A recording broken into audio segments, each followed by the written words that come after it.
So we're going to talk about Saturn in Pisces, which just started entering Pisces March the 7th. It's going to be there until Valentine's Day in 2026. So this is a major reality shift. And I'm going to talk about the astrology of that. And we're going to do some tarot card readings. And we're going to talk about that because it's going to be a long time, you know.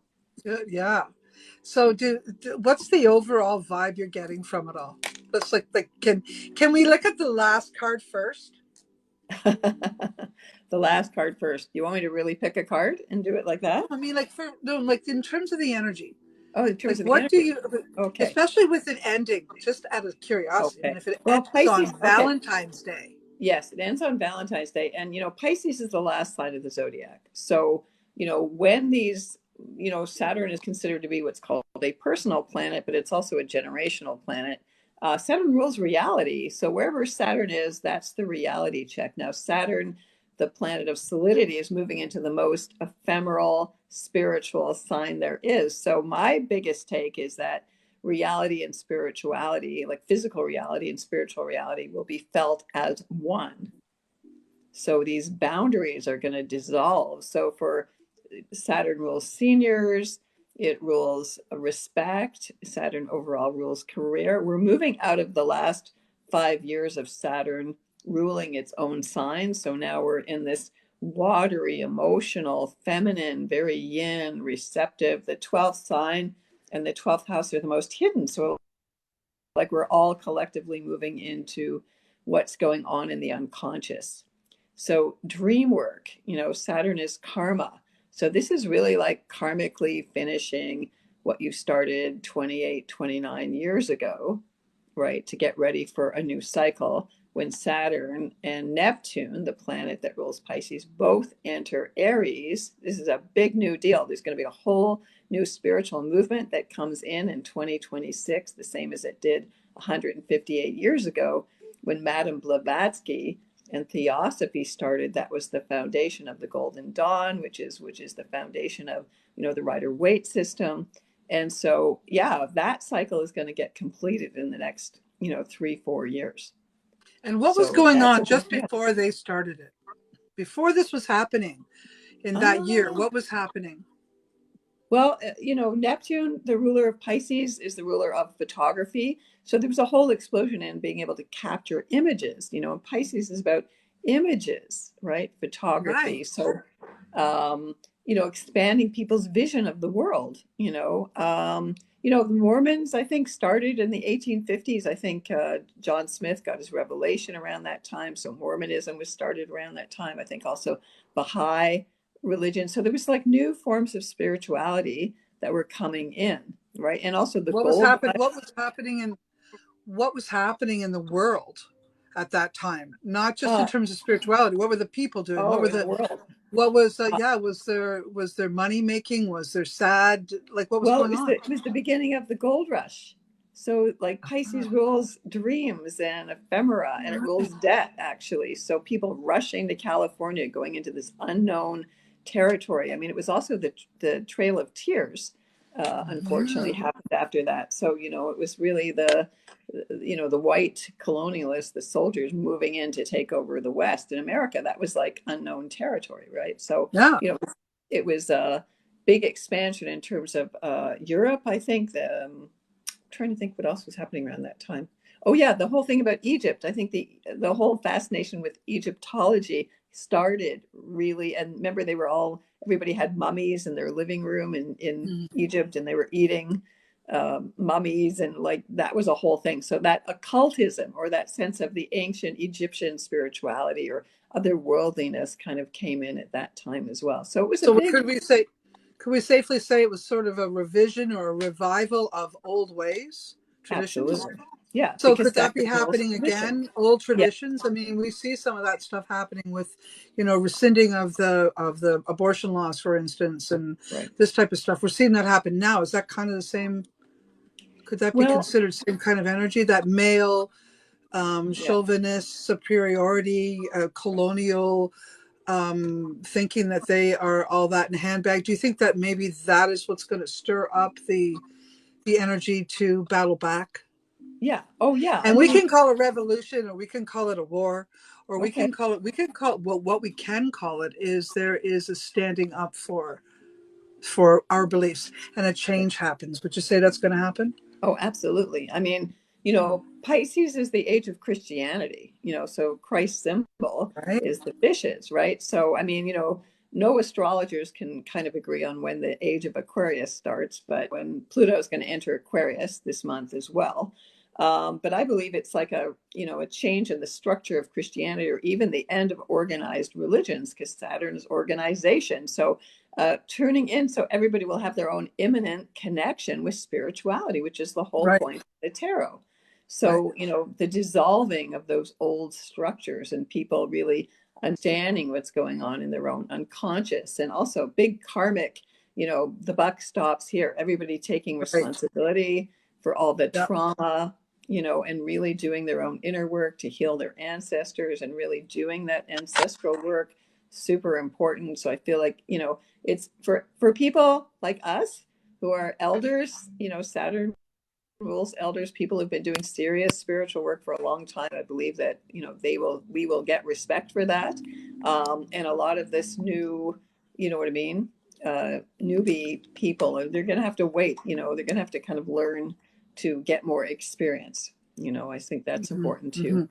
So, I mean, the thing is, any sign can go both ways. Pisces has two fishes, right? Swimming in two different directions. So, Exactly. symbolically, it can be, seniors can get honored, you know what I mean? Your ancestors, honoring the ancestors, but also, oops, are you there, Sorry, Tamara?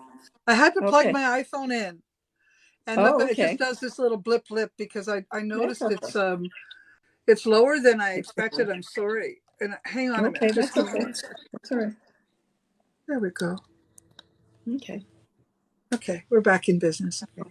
So on the other hand, it can be like, seniors also ushered away, like, so you don't even see them, you know what I mean? So, we've seen that already happening. So I believe it could go either way, but, Pisces also rules big oils. So it is really the end of big oils, controlling the world, different religions coming up, people really connecting to their own inner spiritual knowledge and people being telepathic. I thought, when the internet first started to come on, or when personal computers first started in the early 90s, I was thinking, why are people using this technology? Why don't they just learn how to be totally telepathic? So I think there's going to be a lot of that, a lot of people practicing.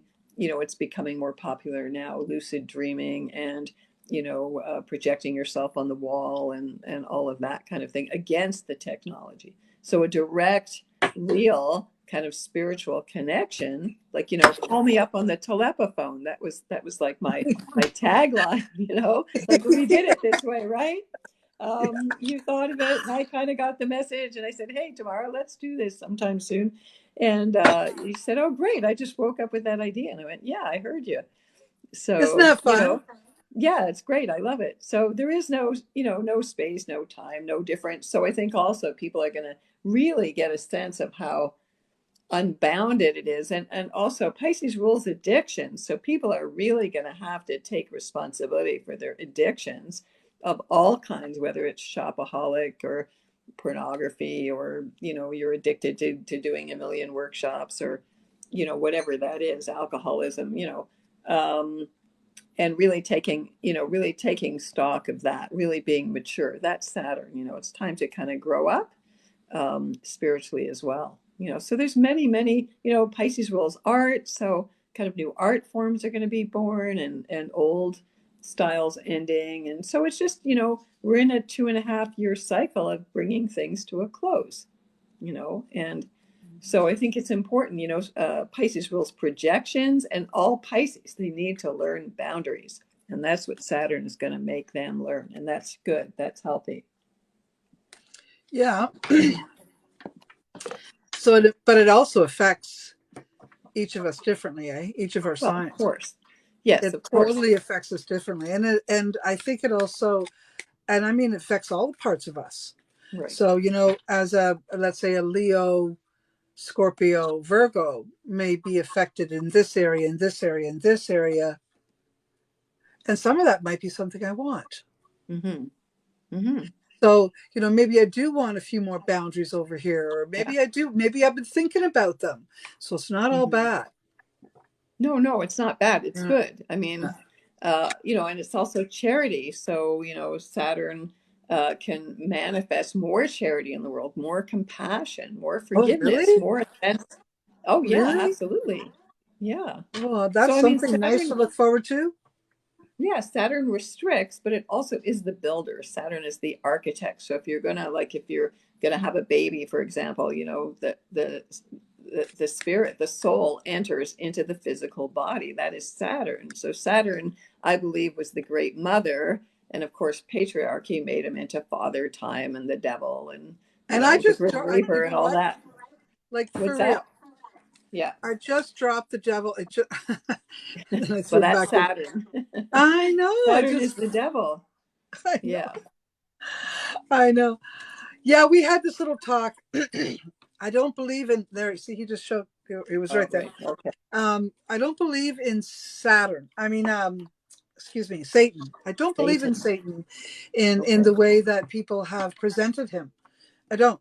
And I do believe that we carry the devil within us Hmm. because these are our own personal boundaries, right? Right. Per se. Hmm. These are the Hmm. things that we think we cannot live without or that we must live without, whatever they may be. But they are the things that we created as boundaries. Addictions, compulsions, obsessions, this Hmm. type of energy. And it's a Right. power card, right? So Hmm. I see Saturn because it associates itself to that Capricorn vibration as very restrictive and Right. limiting Yeah. and limiting. Yeah. Well, And I want to squirm out from under it. right. Well, it goes both ways. There's always limits to everything, even though like Pisces is like the unbound. Pisces is like all that is, that. And Saturn says, well, there's got to be a limit. There's got to be a boundary somewhere. But in a way, those limits are all going to disappear, right? And, we're all in physical bodies, but we're not. You see, this is the thing. We know that we're infinite souls and spiritual beings. So that reality, to some people who don't see it that way or don't feel it that way, Pisces is a feeling sign. It's very emotional. It's very moody. You know what I mean? Will Yeah, I it, do. so it's going to be a big, Pisces is the ocean, right? So also Saturn, very much restriction on seafood, restriction on travel by the ocean. So there can also be big ecological oil tanker disasters like we had before with Exxon with all There could that, right? certainly be, there could So, also be some other interesting, unexpected events that could happen near the water. right. Yeah. So it could be droughts because Saturn limits water. So there could be droughts, right? Like just from that, but also tsunamis. Like Saturn can bring death from water, tsunamis, drownings, you know what I mean? So it works both I ways, know, right? and And I've just I've kind of seen cover. that too. I've seen some of that energy on its way, and I don't wish to call it in, but I see something happening there. I want to respond to Sharon and Lorraine. Hmm. Thank you, by the way, Sharon. I saw your gift. That was kind of you. Thank you. Your happy Friday. Happy Friday to you too. This is my friend Tara Green. For those of you in the room who don't know her, she is a well-known psychic and astrologer in Toronto and all over, not just there, but well known there. She got to one of the number one awards there, I think, one year, if I remember, best psychic Right. Yeah. for Toronto. Good for you. That's good. Yeah. Thank you. I think that's Yeah. about when I met you. Just to be honest, when I started following you, at least. Oh, okay. And, Right. and that's when I went, oh, I got to follow her, see how good she is. And she's not so bad. I was glad to meet you. And glad Yeah. to have gotten to Sure. know you over these years. Thank you so much for coming on the live and sharing. I Oh, well, think thank that you. there's a lot to come and you can help us all.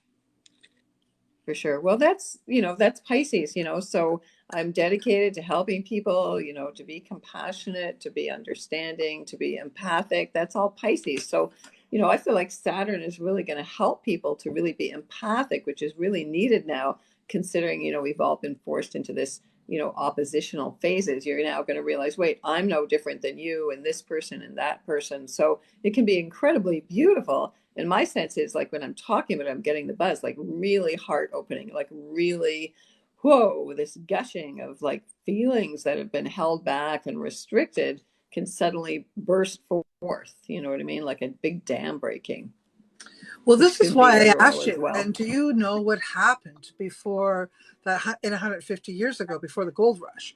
What was going on that forced people to look outside of their communities? So there must have been a drought of some sort, or a Mhm. lack of some sort, in that era, in that time, which is what had people moving and thinking about there. And then, they went Mm, off and found other lands, and this is where the native people were basically overrun. And the gold, they found right. gold, and that was it. They didn't think about, the No. consequences. And then once they did think about it, their reaction was quite harmful, to the people. Right. Well, So we got, yeah. I mean, you got to remember this was after, if we're just talking about America, which this is right after the Civil War. So there was a exactly. lot of displacement of people, Yeah. and things were kind of in turmoil. And, there was obviously, it was hard times. And so people, So what I'm trying to say had is the that lure. that's what I'm Yeah. getting at. They had the It was lure a of the civil gold. war, Yeah. right? Right. Yeah. So Yeah. what I'm saying is, does that have to happen now for all of this Oh, stuff I we're see. talking about?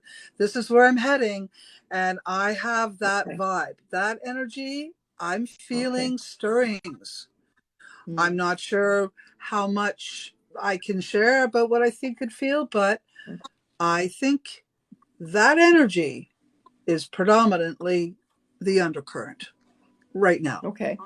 Well, I would say, we're talking about Saturn and Pisces, but at the same time, we have to talk about Pluto and Aquarius, and that would be more of the undercurrent. Pluto rules the collective unconscious, and it rules big generations. And I would say that revolution is definitely, about to happen any second. You know what I mean? Like it's already Well, it's overdue already because, it's already brewing. It's brewing. It's been brewing since the third week in February, and it's like it's right. just like this coming up. Yeah. And Yeah. I'm like, I feel it.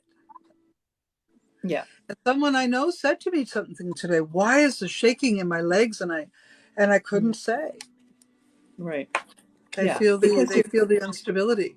Yeah, yeah. The And I know instability. people want a form of stability, but I'm afraid no, you're going to have to get used to kind of like riding those waves. You know what I mean? Like a Right? top surfer, and be really alert to every little nuance and be able to move and adjust, as things are going through these major, major changes. It's a pretty critical time, I would say, in the history of humanity. I'm really feeling Yeah. that. It's like and also I have to say that Pluto at the very last degree of Capricorn right now.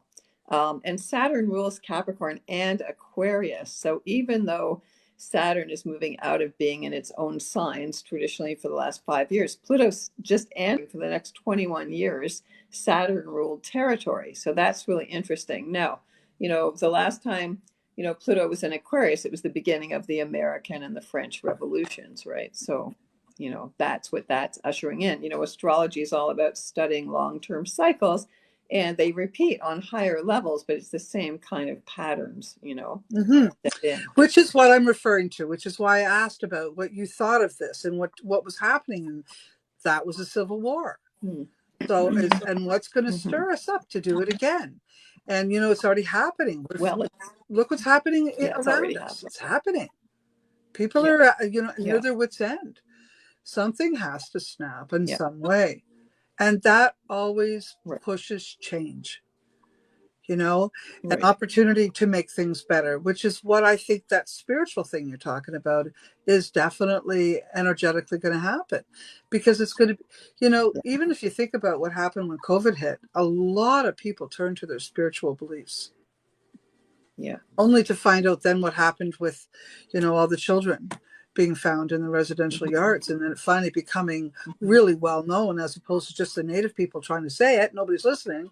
Now we're all listening right, finally. you know hmm, Still some more hmm, shakeup has to happen there, but the point is, like, we're realizing where we're really at and where we need to yeah, go. So is it the yeah. negativity that forces us along? I think so. Yeah, usually people, have to learn through pain. My one of my spiritual teachers used to say, you can learn from pain or you can learn through pleasure, but most humans don't learn to learn through pleasure. You know what I mean? Mm-hmm. And it's always uncomfortable when we're in these excuse me, like in between or liminal zones of, and Saturn is tradition. So, you can see the Saturnine patriarchy wanting to hold on, wanting to keep control. I mean, that's also Pluto. Pluto is like the plutocrats, the big world controllers. It's again, that is very dangerous because Aquarius is a dual sign again. So it is one of the few humanitarian signs, like it's a human being, like the water bearer, either it's a goddess or the guy who actually poured the water in the Roman baths. It's human, and so we're in this kind of balance between transhumanism and humanity. So the technology, the invention, the pioneering, that's what Aquarius is all about. We're either going to be, we have to control that technology and remain human or become like machines, or, you want to beam your consciousness up into the cloud, or, all of that stuff. People want to be robots and think they're going to be infinite and all that stuff, like that's very dangerous, like bionic humans and all that stuff, right? I mean, there's technology can be used to serve people for sure, like in terms of diseases and whatever. But, the idea of is it benevolent, I think is the big question to ask, is this good for everybody or not, in the long I don't run? think Saturn That's is history. I don't think Saturn is good for everyone. I think Saturn is harsh.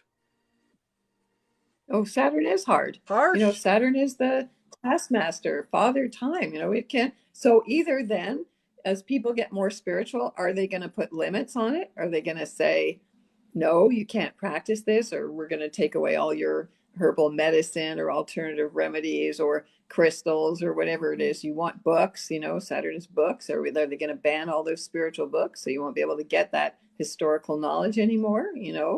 That's pretty lockdown. The 12th house is mental institutions and mental illness, and also the whole thing about psychedelics being controlled by the government. They've started that already in Canada. They're using ayahuasca to treat criminals, or and thinking that they're going to Oh, really? rehabilitate them, right? Hey, Yeah, they folks, started this in, can you tap that screen for me, everyone? Would you mind? Tap the screen if you have a telephone, okay. please. Whoop, Not, oh, we lost you there, whoop, girlfriend. sorry. There you are. Okay, I'm here. Okay. Yeah. Part of the tapping the screen is to keep us in the algorithm. Be very helpful. Thank you, everyone. Okay. Saturn restricts. Yes, it does. Teacher. Me and Saturn tussle. Yeah, me too, Carol. Yeah, me too. Hmm. And I have seen some of your comments, but it's been not a good time to answer them. Sorry for that, folks. You'll just have to go with the flow for us. My ADHD can only handle the best part of the conversation, which is Tara Green. So I'm Okay. listening to what you have to say. I love learning and incorporating what I feel Hmm. into, I find a lot of comfort in justifying my feelings, Tara. Hmm. When you Right. share things about things that I'm feeling, it makes Right. good sense to me because I Mhm. feel these things happening. And what do Right. and many of us are psychics. And, Right. what do we do? A young lady in here said, I'm scared already. I think it was Carol, Hmm. and yeah, it is a little shocking. And Saturn shocks. Yeah.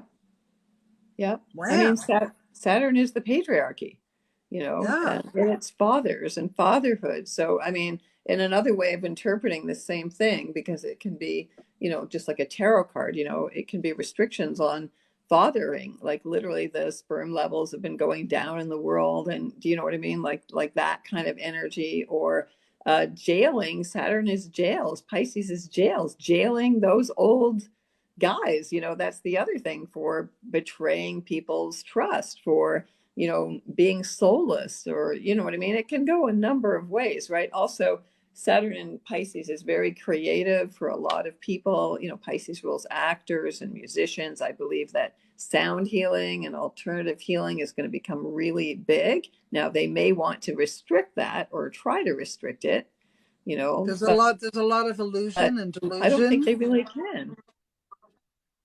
There's a Yeah. lot of that. The darker So part of Saturn kind of, Pisces. yeah. Well, I think Saturn is good because Saturn is going to burst those false bubbles that people have about the soulmates and the big illusion Right. and projections and false gurus. That's Pisces. and worshiping glamour reality stars. Forget it. That's over. The Kardashians are done. I see already they're taking down Kylie Jenner. Like, people won't worship that kind of fake glamour anymore. And I So think I I think think that's that's, true. So those are the things that'll get carved out. But I also think, yeah, yeah. and not think, what I feel is that Hmm. Catholicism will be called out, and there will be some changes Yeah, made to that religion yeah. and its ability to function. There will To be some fool changes. people. Oh And yeah, that for will be a sure. I good mean, I, change if you ask me and many. But yeah. I wanna stress, although I'm mentioning this at this moment, I also want to say I have a lot of empathy for those people who are following Catholic belief systems from their a Hmm. good place, and what we're Right. getting peace and some sort of feeling of love and spirituality. Those people Right. who were doing good didn't see this Hmm. coming. Those people, Right. they're mourning. They're Hmm. sad about what they've learned about the place Hmm. that they went to heal. And they're Right. finding this out because they didn't know. We didn't know. Many didn't know, right? So Right. there's going to be some interesting spiritual beliefs, I think, that will be developing, and a lot of people will follow more their Hmm. inner, and Yeah. what New Age paganism has been talking about is Hmm. listening to your own self, right? Right. That you Exactly. have the So, power.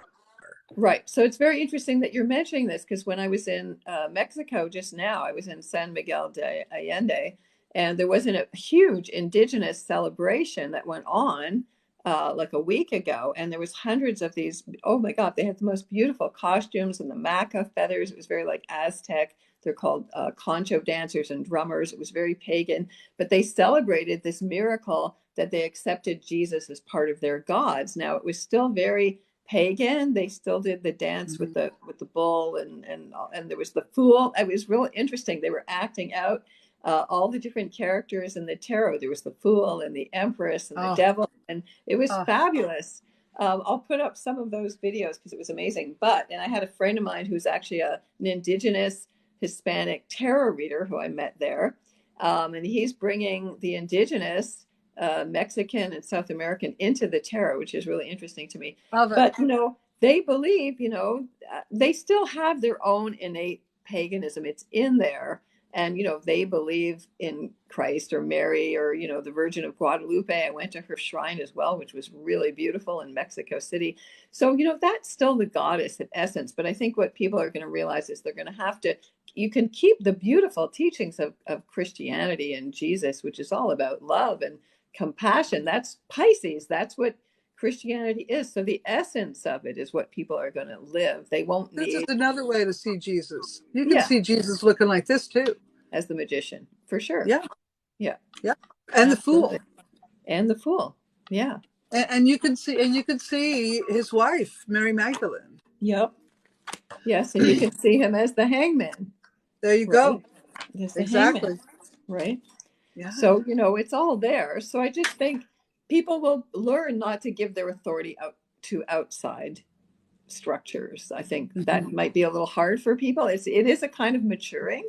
It's like, as a Hmm. child, when you grow up, you realize, well, I don't project, you can still respect your Hmm. father, your parents, and whatever, but you have Yeah. to grow up and become your own adult, so it is a kind of growing up in terms of the collective as well. That's a nice way to look at it, Tara. So we can assume, so to speak, that people will take more responsibility for what they believe in instead of just Yeah. saying, "Well, she believes in that, so I'm gonna."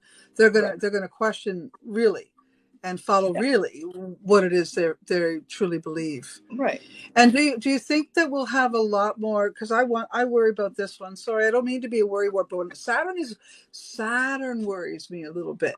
I think is the Okay. truth of it, and it's because I know it means hard lessons for a lot of people. Yeah. It's going to be some Well, I hardship think, for people who haven't been right. following a conscious life, to be honest, and there's plenty of them.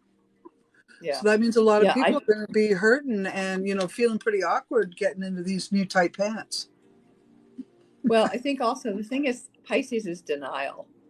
Right. And So there are going to be a lot of people into the spiritual bypass, and they don't want to believe what the truth is that's coming Right? out, and they're gonna run and hide, and they're going to put their heads further into the sand and drug themselves, and you know what I mean. I don't want to know what's Yeah. going on. So there's going to I've be been a lot of thinking that that. I'm hoping too. I'm hoping that doesn't happen.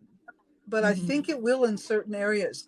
And it might be poverty that pushes it, or just Hmm. lack of hope, Right. or the Yeah. simple fact that many of our cities are not responding to homelessness and mental Right. health on the streets. I mean, this is, and maybe, that could be part of our jobs, is trying to push some of those wagons uphill and get them stirred, and the government do something about it. Well, it's interesting as we're talking tomorrow because I'm connecting with you. I saw this vision. It's really beautiful, actually, of the collective, because Pisces is the collective. People coming to like sing together, to send Yeah. vibrational healing to people and really up level. So we're going to communally, because we're all one. So the more of us that tune in to, I mean, it sounds new agey, but it's true. Raise the vibration, to help people, compassion, charity, helping people out who can't deal with it, like the people who are more practiced and seasoned who go, yeah, hey, no problem. We know how to deal with this. We're the professionals in a Yeah. way. We'll help Yeah. you all out. So, and I think there will be a lot of compassion because people have been too separated, and suddenly they're going to realize, oh, I can't project all my hatred onto whatever Republicans or Democrats or, you know what I mean, this Well, or because that. they're all the same, just different sides of the same coin, Right. the coin, the Yeah. vibration. So I think I'm hoping that the Saturn energy allows for, um, I mean, we need to be in unity, but at the same time, we are not all the same. And Right. we need to find a way to be okay with that, Well, you know?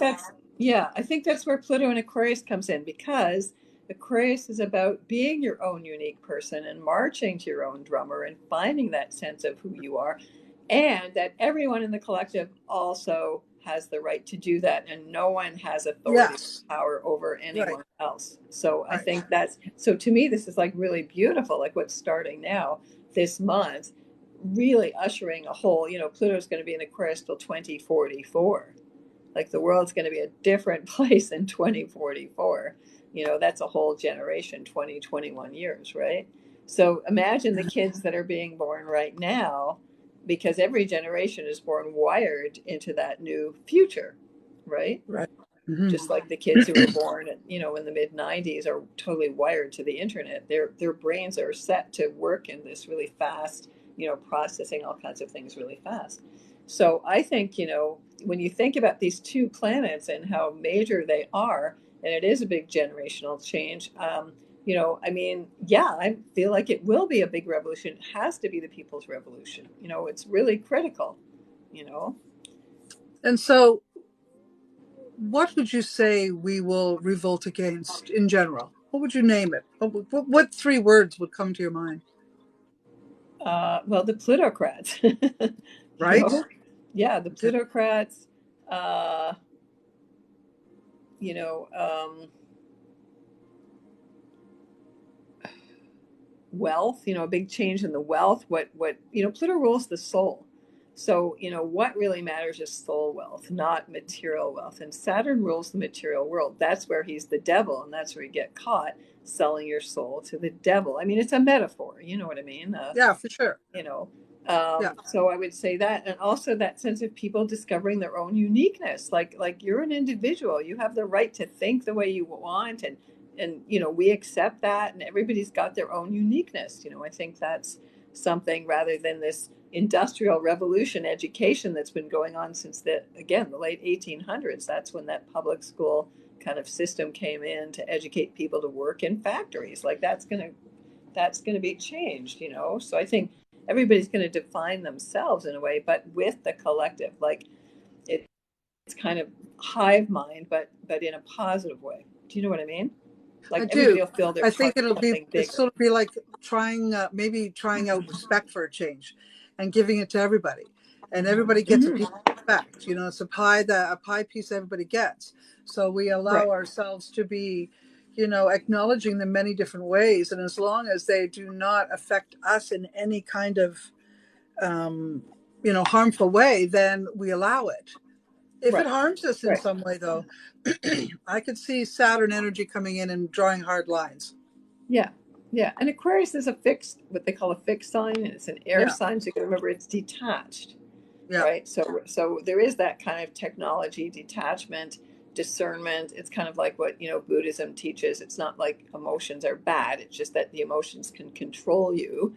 So you yeah, have to learn to discipline them. And Saturn is discipline, right? So yep, yep. learning to be disciplined in your spiritual work and your approach in everything, because it affects everything, the way you do everything, your work, how you speak, how you talk, everything, Having which I pride think in is, what we're doing what we do well. yeah, No, no yeah, mediocrity. yeah. No more passing the There's no buck more off. room. Yeah, no Right. more You room for have to take mediocrity. responsibility. Right. You have to take responsibility for everything you do, which is the world card in the tarot, right? Right, That's Saturn. Okay, that's the right. world card. The other thing about Aquarius is, it's the star in the tarot, right? So a lot of people are talking about ET contact. So I really think if it gets too critical, honest to God, the ETs are going to step in and go, they're going to blow the whistle and go, okay, enough of this. We don't care anymore. You have to Oh, I stop love it. acting like big babies here, and you can't destroy this beautiful planet. We won't let you. So that's my big feeling about that too, that somehow that can Oh, I happen love it, too. Tara. That was beautiful. I love it. You know what? That's a nice way to look at it. That's a save the day kind of. I love that positive. I don't see it as, overly spiritually positive either. I see it as a nice, you know what? So in the native way, we think that the star child, the star child energy of the star nation has made us all that in Mhm. some way. We came here from the star nation, Oh yeah, right? And so, what does that mean? We could say it in different ways. Is it an alien? Is you it could say it that spiritual? Is it way. ancestral? What is it? Hmm. I mean, I'm Yeah, sure there's different ways to understand it. From different perspectives, you're going to see the same kind of thing in different ways, right, for sure. And that's kind right? of Aquarius, that you can have your own individual way of seeing it, and that's Yeah. fine. You know, And yeah, still somehow getting to the same end of story. Still right. somehow becoming still reverence, giving reverence to a certain way. So I mean, I think that reverence and respecting other people is something that's going to come out of all of this. But I do see a shaking up of that first. Right. Yeah. Well, I think enough people are waking up more, but they're not awake enough. And, Mhm. you know, I remember, Pluto, the whole thing about Pluto is because it rules big generations is like, Pluto will always come along and destroy, whatever it needs to in your life personally, because I believe it is a very powerful personal planet. So if you know that Pluto is going to come along and hit you, like everybody who's born the first day of Aquarius, Pluto's coming to visit you. It's going to hit your sun, over the next year and a half or so. So this is a big wake up call. So if you know that, then you want to work with that energy. And that way it doesn't feel as destructive. You know what I mean? You just know, okay, I got to kind of throw out everything I've been doing before and reinvent myself and really step up to being this new thought leader. That's Aquarius, the new ideas, the higher consciousness. Aquarius is higher consciousness. So it's not on that petty, like Saturn would be kind of like the petty in a way. It's mine, mine, Athena, mine. You know what Athena, I I mean? agree with you. Yeah. Hang on a second. Athena, I agree with you. We do not think that Okay. people are awake. We are thinking that Saturn's come to awaken the people. Hmm. So, you know, that is where we're at. And there Right. are many fears and lack of in our community. 100%, Athena. 100%. We're hoping that the energy of Saturn will come to restrict that kind of thing, and more spirituality will come of the energies that Saturn leaves in its shock, because it will come in and make some serious changes, and we're hoping that that vibration will shift the energy. And Pluto in Aquarius is the icing on the cake, right, Tara? Well, I think Pluto in Aquarius, for me, Pluto is the most important planet. You got to think back about what Pluto does. So when Pluto entered Capricorn in late 2008, that was the world banking mortgage fallout crisis. Okay. And Pluto's, spent all these years since 2008 moving through Capricorn. It's at the last degree right now. It's just going to barely enter Aquarius and sit at 0 degrees until June 2023, and then it's going to go back. So when it's at the last degree, I believe it's the most powerful. So if anything, I'm seeing, the world banking financial thing happen. They're going to try to put in digital currencies. There is big shakeups coming. I just said this earlier to my husband. It's starting this month. And then Pluto and Aquarius will bring in this whole new age, and so it is the people's revolution, and the souls of the people have to wake up, you know, and it is this two-level thing, it's like, do we do everything for the collective? You're not alone. So, I believe that what people are going to feel with Saturn and Pisces is like, your shoes that are born from slave labor and some kid in China, you won't be able to wear those shoes anymore because you're going to feel the sweat of that kid who made those shoes that you paid $200 for. And you're going to go, no, this has no real value. This is made on the back of slavery. So I believe that this is a good thing because Saturn is going to show the reality of that. Like we're all one. And so you can't isolate anything or anyone or any action from the collective, you know? I mean, it's like, And again, like so, the metaphor, and like the Pluto, bees. Yeah. I'm So I sorry. think, yeah, I think Pluto is really going to help to do that because it's the soul of the collective that matters. So they're in kind of a nice resonance. Again, Saturn rules Aquarius. So while Saturn is in Pisces, that's a whole other interesting track.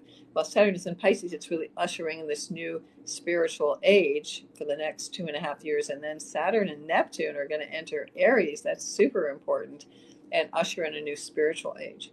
So if Right. you go by that, I haven't even started to write about that, but like every 2.5 years of that 20-year Pluto cycle shifts the energy, shifts where it's filtering from, Hmm. right? Hmm. So with Pluto being attached mostly to taxes, money, taxes, Right. death, sex, well, that's very interesting, because we'll also be thinking, thank you so much. Hey, Adrian, thank you. Is that Adrian from the British Isles? Are you up late? And welcome here. That's nice. That's nice, Adrian. Thank you. That was for you, Tara, those hearts. Oh, thank you. I'm kind of Yeah, new to this, so I don't know how this works, but thank you. It's very kind of you. yeah, just so you know, that was a Okay. gift to you. Oh, Isn't thank that you so nice? much. Thank you. Appreciate that. Yeah, that's very nice. So I guess what I'm saying here is the sex thing too. I'm hoping I bring this Okay. up because it's one of the things I'd like to see happen, and I think it might. What it feels like to me is that this vibration will enable us to put our finger and trigger and pull that trigger at who is responsible for what's happening with the MMIW. Oh, you mean the Missing and murdered Indigenous women and okay. children, and that whole Right. thing. Okay. I've got a feeling that there's going to be some energy attached. We're going to find out about that, and Okay. there will be some calling out in regards to the Catholic Church and the sexual scandals with all of that. Right. And then finally, I think we're going to catch a couple of really popular and known elites for their act in inappropriate sexual conduct. Right. Yeah. Well, Saturn is the cosmic cop, actually, and he's the tax man. So he makes you pay. And, Pluto and Aquarius is also about that, too. So, abuse of power. Also, the monarchy is going to be ending because Aquarius is the opposite of Leo, which is the sign of royals and the sign of that kind of hierarchical structure. So that's another symbol that Pluto is going to just take that all down, you know. So whether I never even saw King Charles ever be on the throne, so it's kind of interesting. I don't think he's going to last very long if he even makes it, but So the royals are over anyway. you think there's a slow unraveling of the monarchy, or fast, Absolutely. or fast? I think it's going to happen fast. I mean, it's predicted to end because of an eclipse cycle based on when Prince William, they're all born on eclipses, or Prince Charles married Diana on an eclipse, and she died on an eclipse, and Prince William was born on an eclipse, and that's the end of a 1,000-year cycle from when England began. So that happens in about 2033 or something like that. It's about 10 years away, but not that long away. 2033? Something like that. 2032, 2033 off the top of my head. Yeah. Oh, I just got goose pimples. Must be true. Yeah. Oh, I just Yeah. got Okay. shivers everywhere. Shivers everywhere, honestly. I haven't felt Yeah. that. Yeah. I mean, yeah, that'd be a truth. I believe Okay. that'd be true. It's Yeah. Adrian from Australia. Sorry, dear. That's right. That's right. Nice to meet you again here and on our page. This is my friend Tara. He says the heart was for both of us. Oh, thank you. That was That's nice. so sweet. Yeah, so Yeah, catching those perpetrators, yes, and also money laundering. Pluto is ruler of Scorpio, money laundering, sex, all the pornography, all the child slave trafficking, all of that stuff. exactly. Hopefully, that those people get to pay their karmic debts. Like you Yeah, can't do that kind of thing. And I think that's the good thing about Saturn and Pisces, is about deception and denial and addictions and also the whole drug industry. Pisces is big pharma. They're going to have to pay their dues. hmm hmm hmm Right. So to me, I've always honored Saturn. My husband is a triple Capricorn, and so you've Sun. had lots of time to love it. Yeah, so Capricorn, Saturn is jewel is a blue sapphire. That's what's on my wedding ring. You would do honorings. Don't be afraid of Saturn. If you work with Saturn, traditionally in like Vedic astrology, you would work with the planets and you ask them to help you. So even if you have quote unquote bad karma in your astrology chart, you can still make amends and pay homage. And every Saturday, which is Saturn's day, you would eat black food because Saturn's color is black. So that could be like, black rice or black beans or anything like that. And you set some food out to Saturn and you listen to his mantras. Oh, I He's love you called for the I Sati love you for the in Vedic reminder. Thank you. astrology. So you would just say, thank you, Saturn. We bow down to you. We honor you, and, whatever I can do to help you bring some new spiritual structure into my life or help me to reveal whatever I'm still unconscious of or help me out of, some restriction. Saturn is helpful. Well, I can There tell should you be this something. image of the positive. I'm going What's to tell that? you something so you understand just a little tiny bit. Okay. It's a weird thing. I think I have an issue with Saturn and restriction, Okay. and it does stem back from my father tying me up when I was a little girl, which was wrong.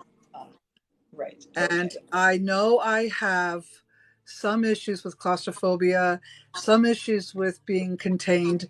It's probably what spurred me on to be more pagan as I am too, though, to be honest. So there's good in Right. that as well. Right. But Okay. yeah, so I think I have an issue with Saturn.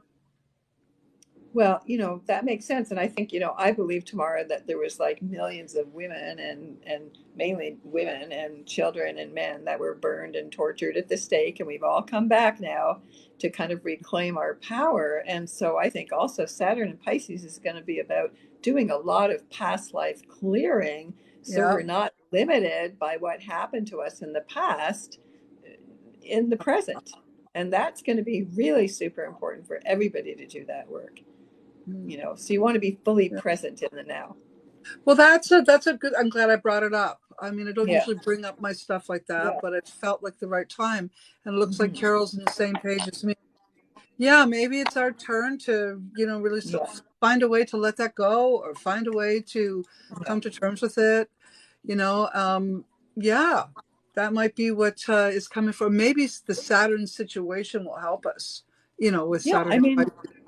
yeah, sometimes you need the restrictions to get to the freedom. You know what I mean? Like you can't have one without the other. You know what I mean? Yeah, And yeah. I do past life regression, and actually, I when I was away, I met someone who had a whole different type of past life regression, and I did a session with him. It was real interesting. So I understand he was really actually.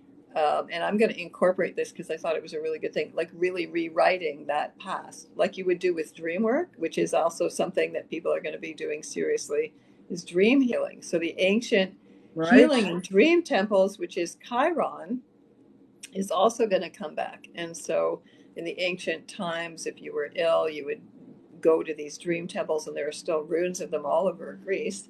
And you would be given probably psychedelic plants or mushrooms, and you would stay fasting and being given herbs in this dream temple Hmm. until you had the healing dream.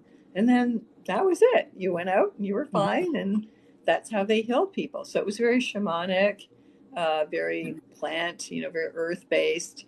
But you were the one who healed Yeah. yourself. It was your own connection to the psyche or the dream world or whatever, or the gods, they would call it, gods and goddesses or planets, that Mhm. healed you, right? So I think that's also something that's going to be used for people to heal themselves. So yeah, I think you can rewrite any of that past life karma. You do not have to carry it into the present or into the future. And that's real freedom. And that's what Aquarius is all about. Pluto in Aquarius is freedom, mental freedom. It's the mind, freeing your mind, Yeah. opening it up to the big picture, Yeah. like really that star energy, which, I like it in this, I use the Thoth Tarot, and I usually encourage people to take the stances of the cards. So in this deck, the star woman, um, or sky woman, you could call her even, she has her left hand up and she's reaching up to the cosmos, and then she's bringing that cosmic energy down through her heart chakra and pouring it down to the earth. And consciousness was like water, so there's a bit of a kind of mix up about that, but consciousness was like water was consciousness. Well, So in a in way, the Saturn in the is, Rider Waite deck, yeah, yeah, there's the water. We see it yeah, clearly. Yeah. yeah, yeah, she's pouring down the stars, the water from the stars, or the consciousness from the stars into the waters of the earth. Hmm. Yeah.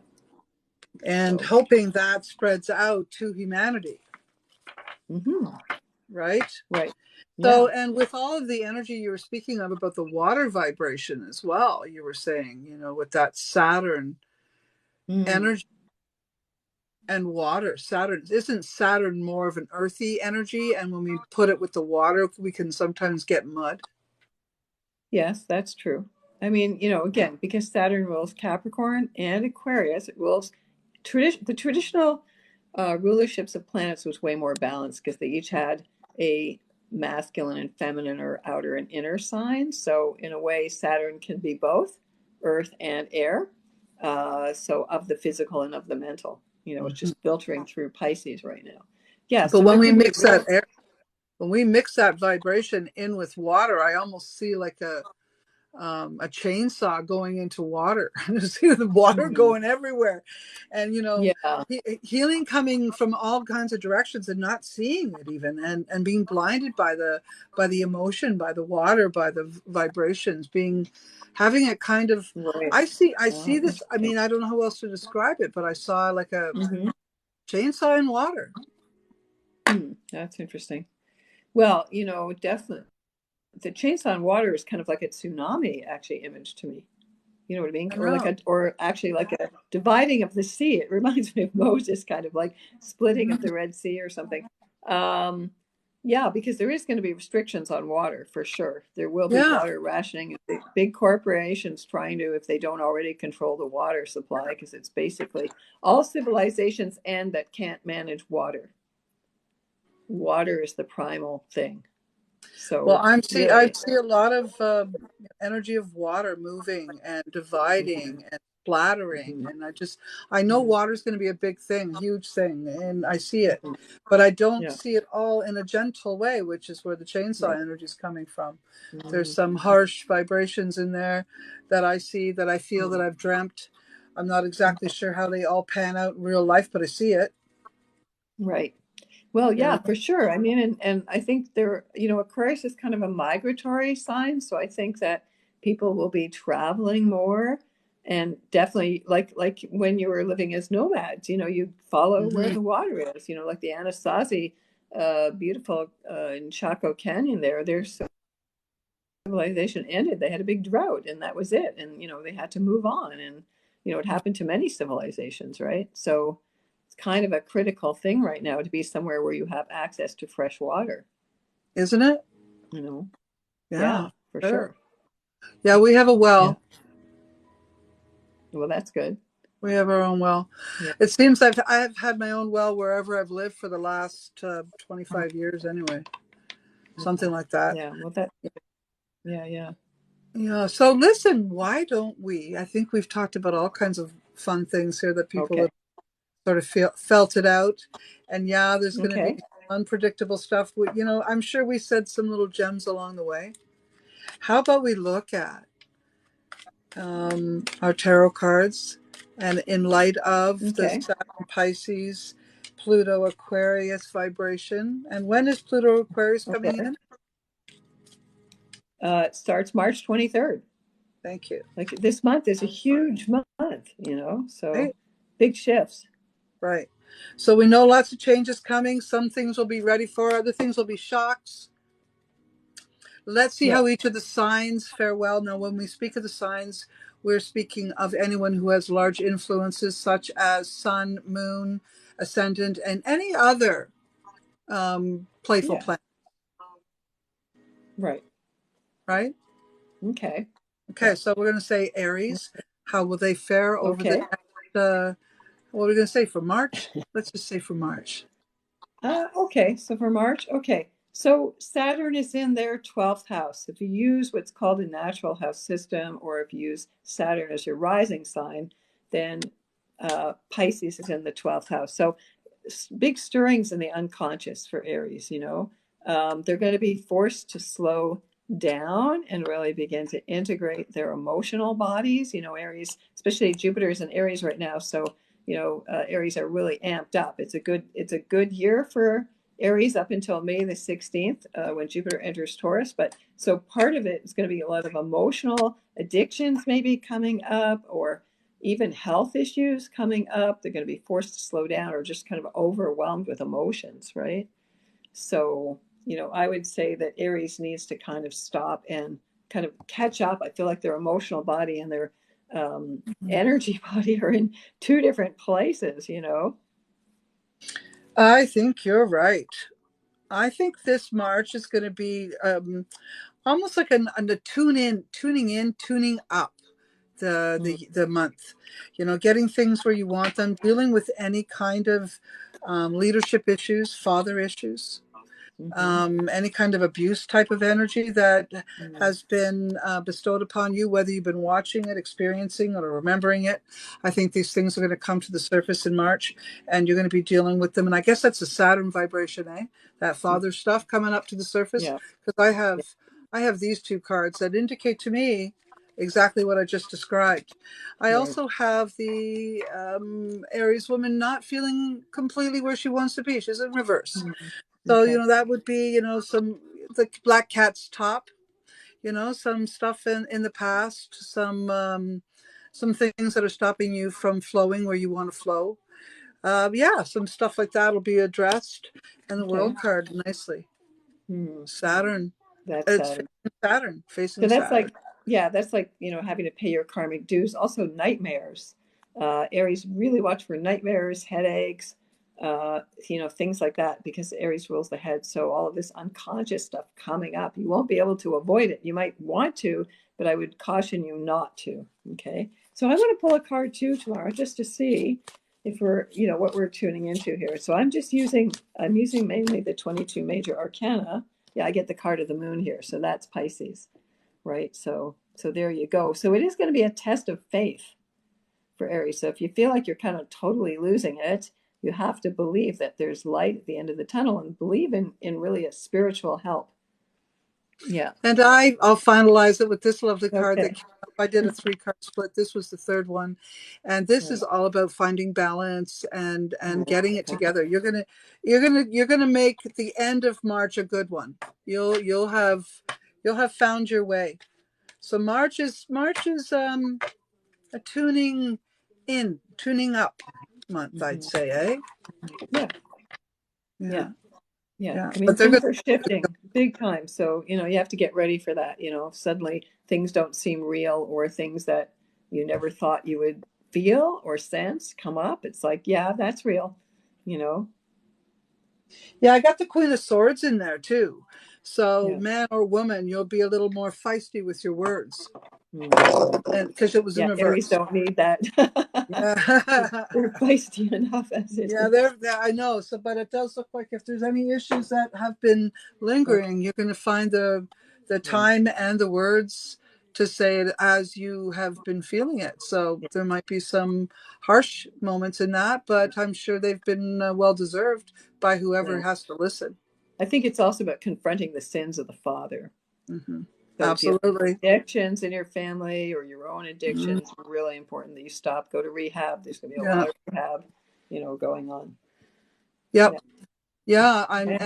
and good lines for the people who are trying to push themselves up. I Hmm. think they're going to do a really good job because they're going to be cleaning up messes and making room for that. Right.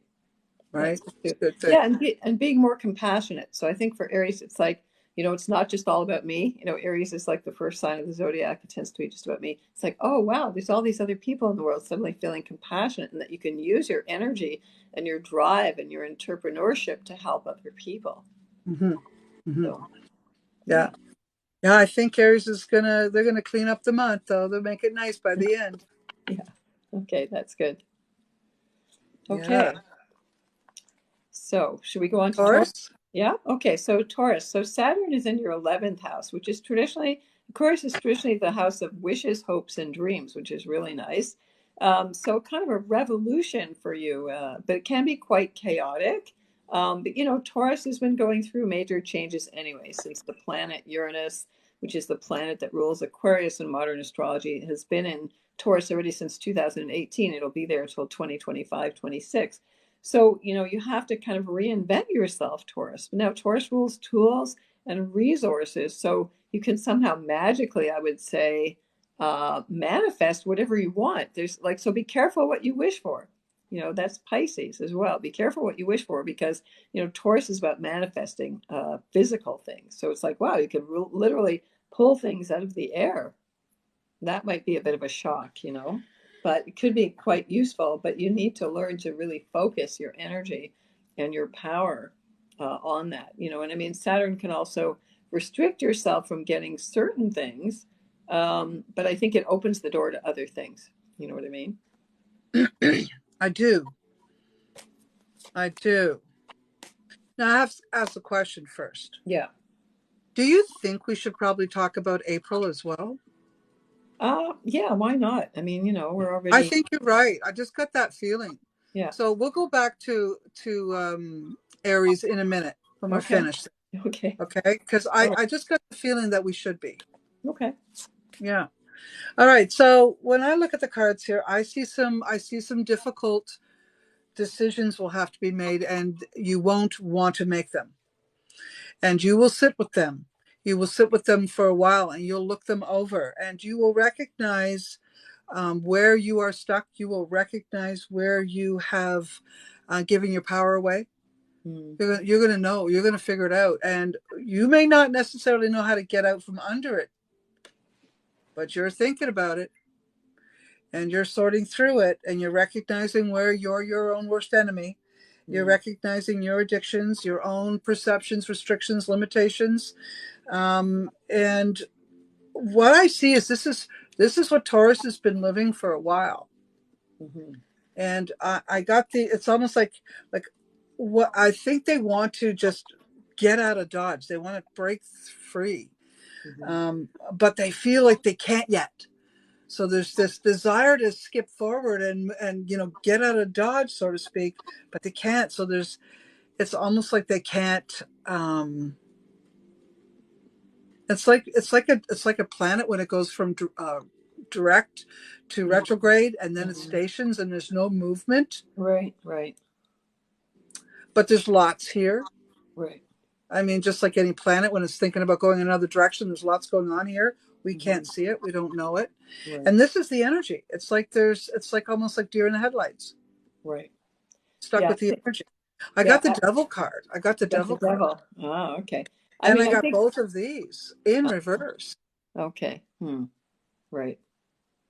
Yeah, I think for Taurus, Saturn is like holding you back. And Taurus doesn't really want to budge. It's a fixed sign, so all this Uranian push, push, push. And it's also, you got to network, you got to reinvent yourself. It's like you got to think outside the box. It's like things are going to be chaotic and radical. And I got the Emperor, which is Aries energy, actually. So That's good. a new foundation. So establishing a new foundation for your power is the best way to do this. But it's like going to be kind of radical and a little bit scary until you get there. Yeah, and I think they'll learn new skills Right. from this experience, because I got the Page of Pentacles and the Two of Wands, and that tells me they're going to be juggling in some new skills. Hmm. And maybe they can't fix what's broken, but they can juggle in new skills. Yeah.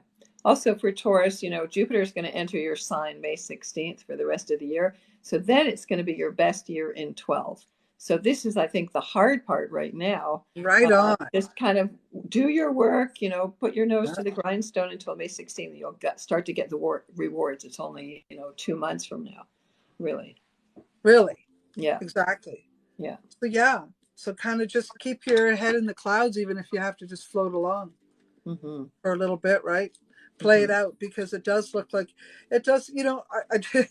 I do see that Taurus can conceal their truth, Hmm. and they may have to live like that until they're where they need to be. What's that story? Act as if and it will be, or fake Right. it till you make it. Make it That till you type of make thing. it. Yeah. Yeah. Yeah. Yeah. I Right. think that'll be a Taurus thing, saying, "Fake it till you make it." Take it till you make it. Yeah. Yeah. Yeah. Yeah. That's a Right. good one. So let's just give a little more to the Aries. So just a little more Oh, love to Aries. okay. Okay. So again, I think Aries, you got to remember Jupiter's in your sign. So I mean, Jupiter expands and Saturn contracts. So in a way, it's sort of the best of both worlds. In a way, you've at least got that on your side. So see whatever restrictions you have to go through as like actually helping you to move forward if you embrace it, if you work with it. Hmm. Yeah, I would say that Aries is going to want to drop the ball, a certain ball. That I don't want to play this one anymore. I only want to do this. I want to focus more on this. I Okay. want to try to be more involved in this. And I think they're gonna just say no. That's enough for me. What I got is anything that's been imposing themselves upon them, they'll let go of. Hmm. So they're gonna say no. I don't need that habit anymore. I Yeah. don't want to do that. So they're probably going to be much better with, let's say, dieting, exercising, anything that's eternal. Putting the nose to the grind, getting it done, and dropping the balls that don't serve their highest good, whatever that Okay. is. Okay. Right?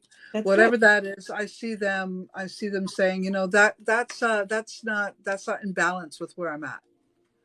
I don't want to Right. do that anymore.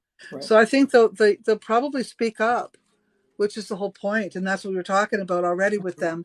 But so the next month will be, or the next little energy will be that you're going to make sure that you get your needs met, Hmm. because you're going to drop what isn't serving you so well. Right. That's a good definition to have, Okay. That's good. right? Yeah. That's using Saturn in a good way, right? Hmm. And Hmm. I guess Pluto is, sort of breaking out of their own perimeters and seeing themselves able to lose weight, able to get in shape, able to do these things that maybe they haven't been able to do. So I think that could happen for them too. Right. Because Pluto is all about transformation. It's always Yeah. about death and rebirth, whatever Hmm. sign it's going through, right?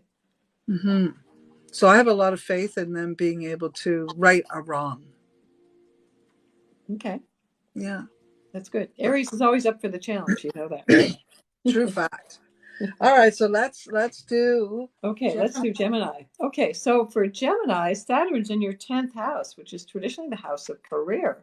So you got to get really serious about your job or about what your role is in the world. It's high noon. How do you want to show up in the world? How do you want to shine in the world? But it's also, you have to be careful because Saturn can bring out negative things about your public reputation that maybe you have hidden. So for a lot of Geminis in the world, this could be where you really get called on the carpet, and it's like, yeah.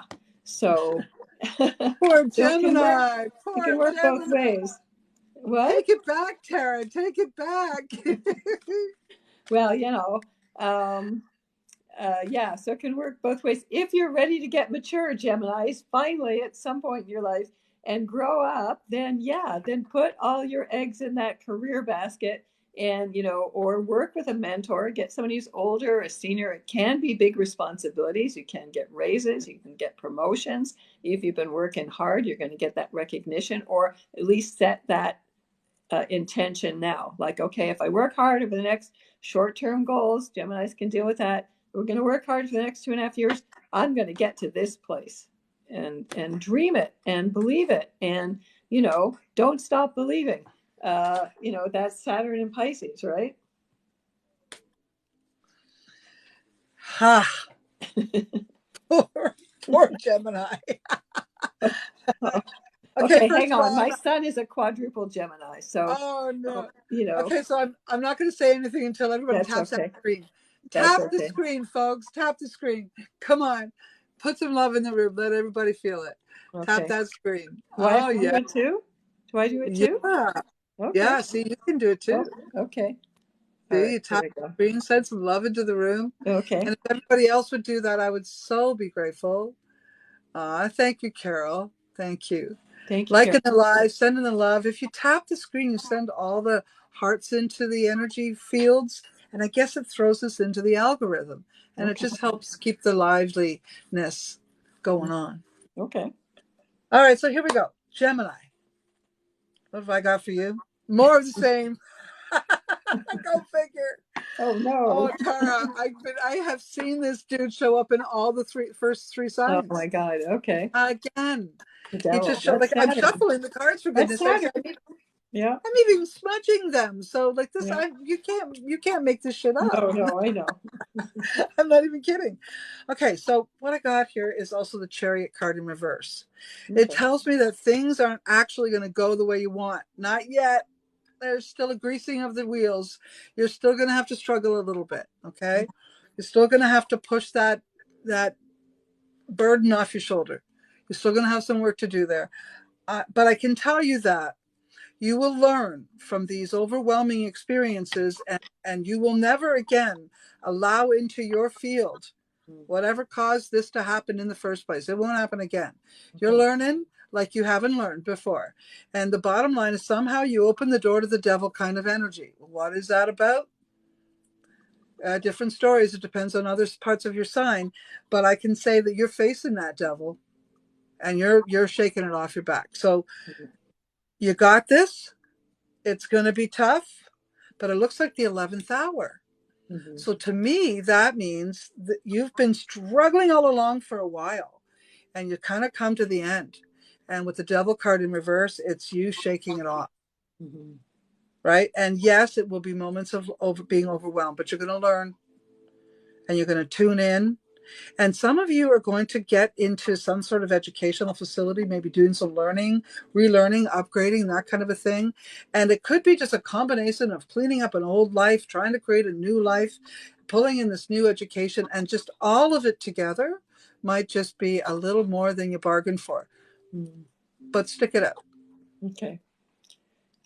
Saturn Gemini is also about fathers, fatherhood, maturity. So there can be some major dad issues that you have to work out there, or even, decisions. Saturn in Pisces, you have to make decisions based on reality and not illusion. Now, traditionally in Greek healing, they used to call your guardian angel your daemon, which is like the word demon, but your daemon, like Matt Damon, it means your guardian angel. So instead of wrestling with the devil, you see what is there that's good in that. Where is my guardian angel in that? Maybe I'm just fighting my own higher self.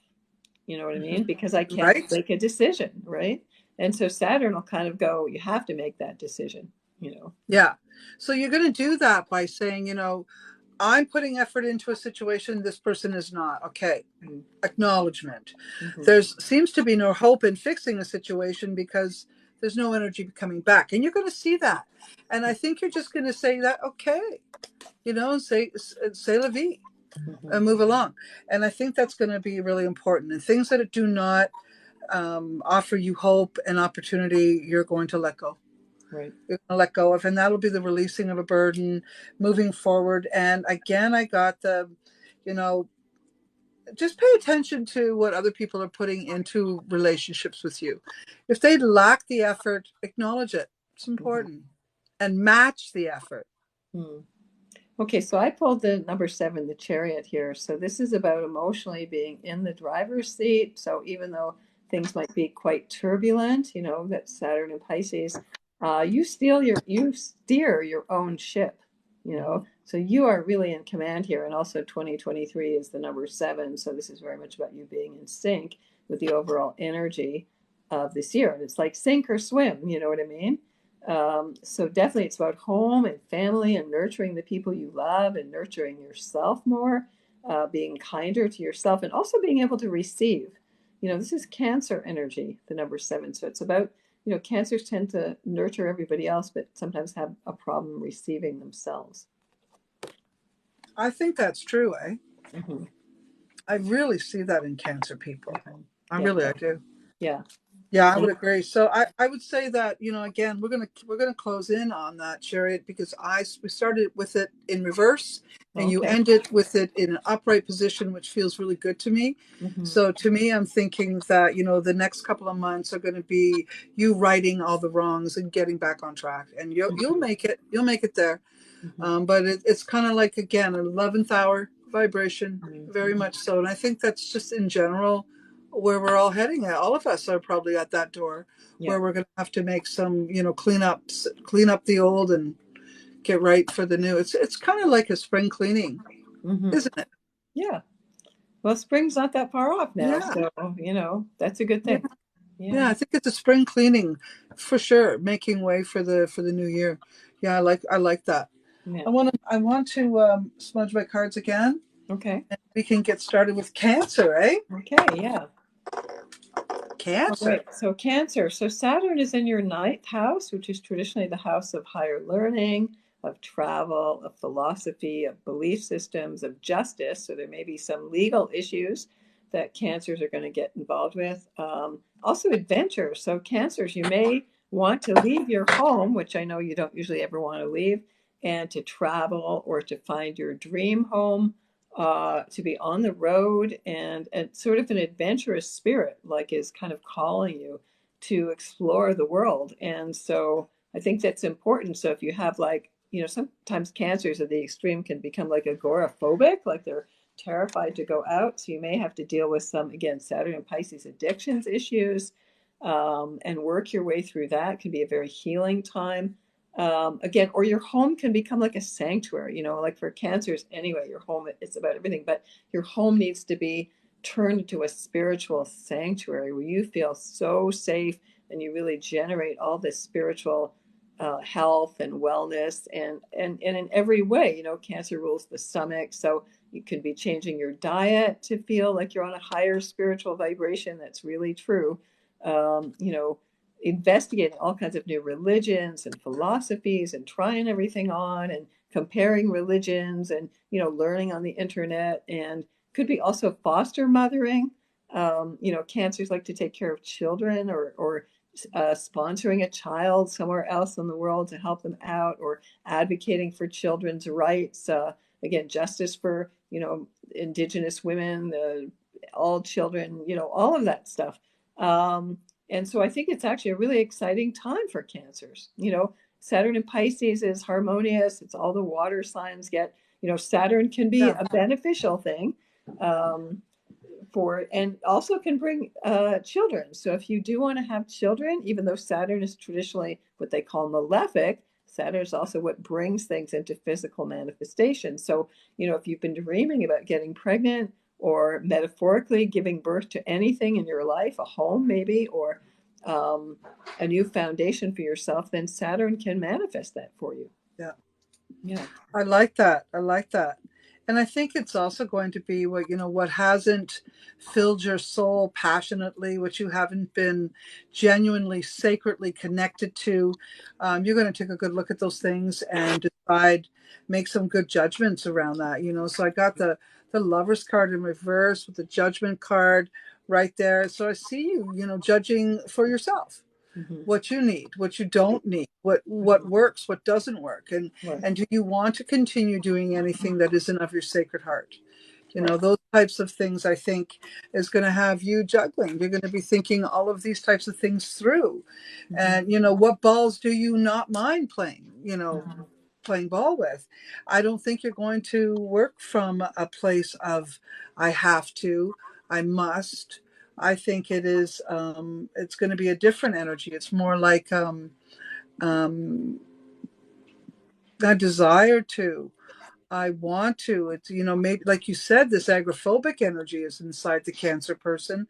Mm-hmm. And I see that. And I think that they have had to work in capacities they haven't felt completely aligned with. Mm-hmm. And, this is what will end. This is where they're going to either dump it on somebody else's lap, pay them for it. I don't mean like just be, dumping. I shouldn't have used that word. Right. They're going to direct it to someone else's lap. Right.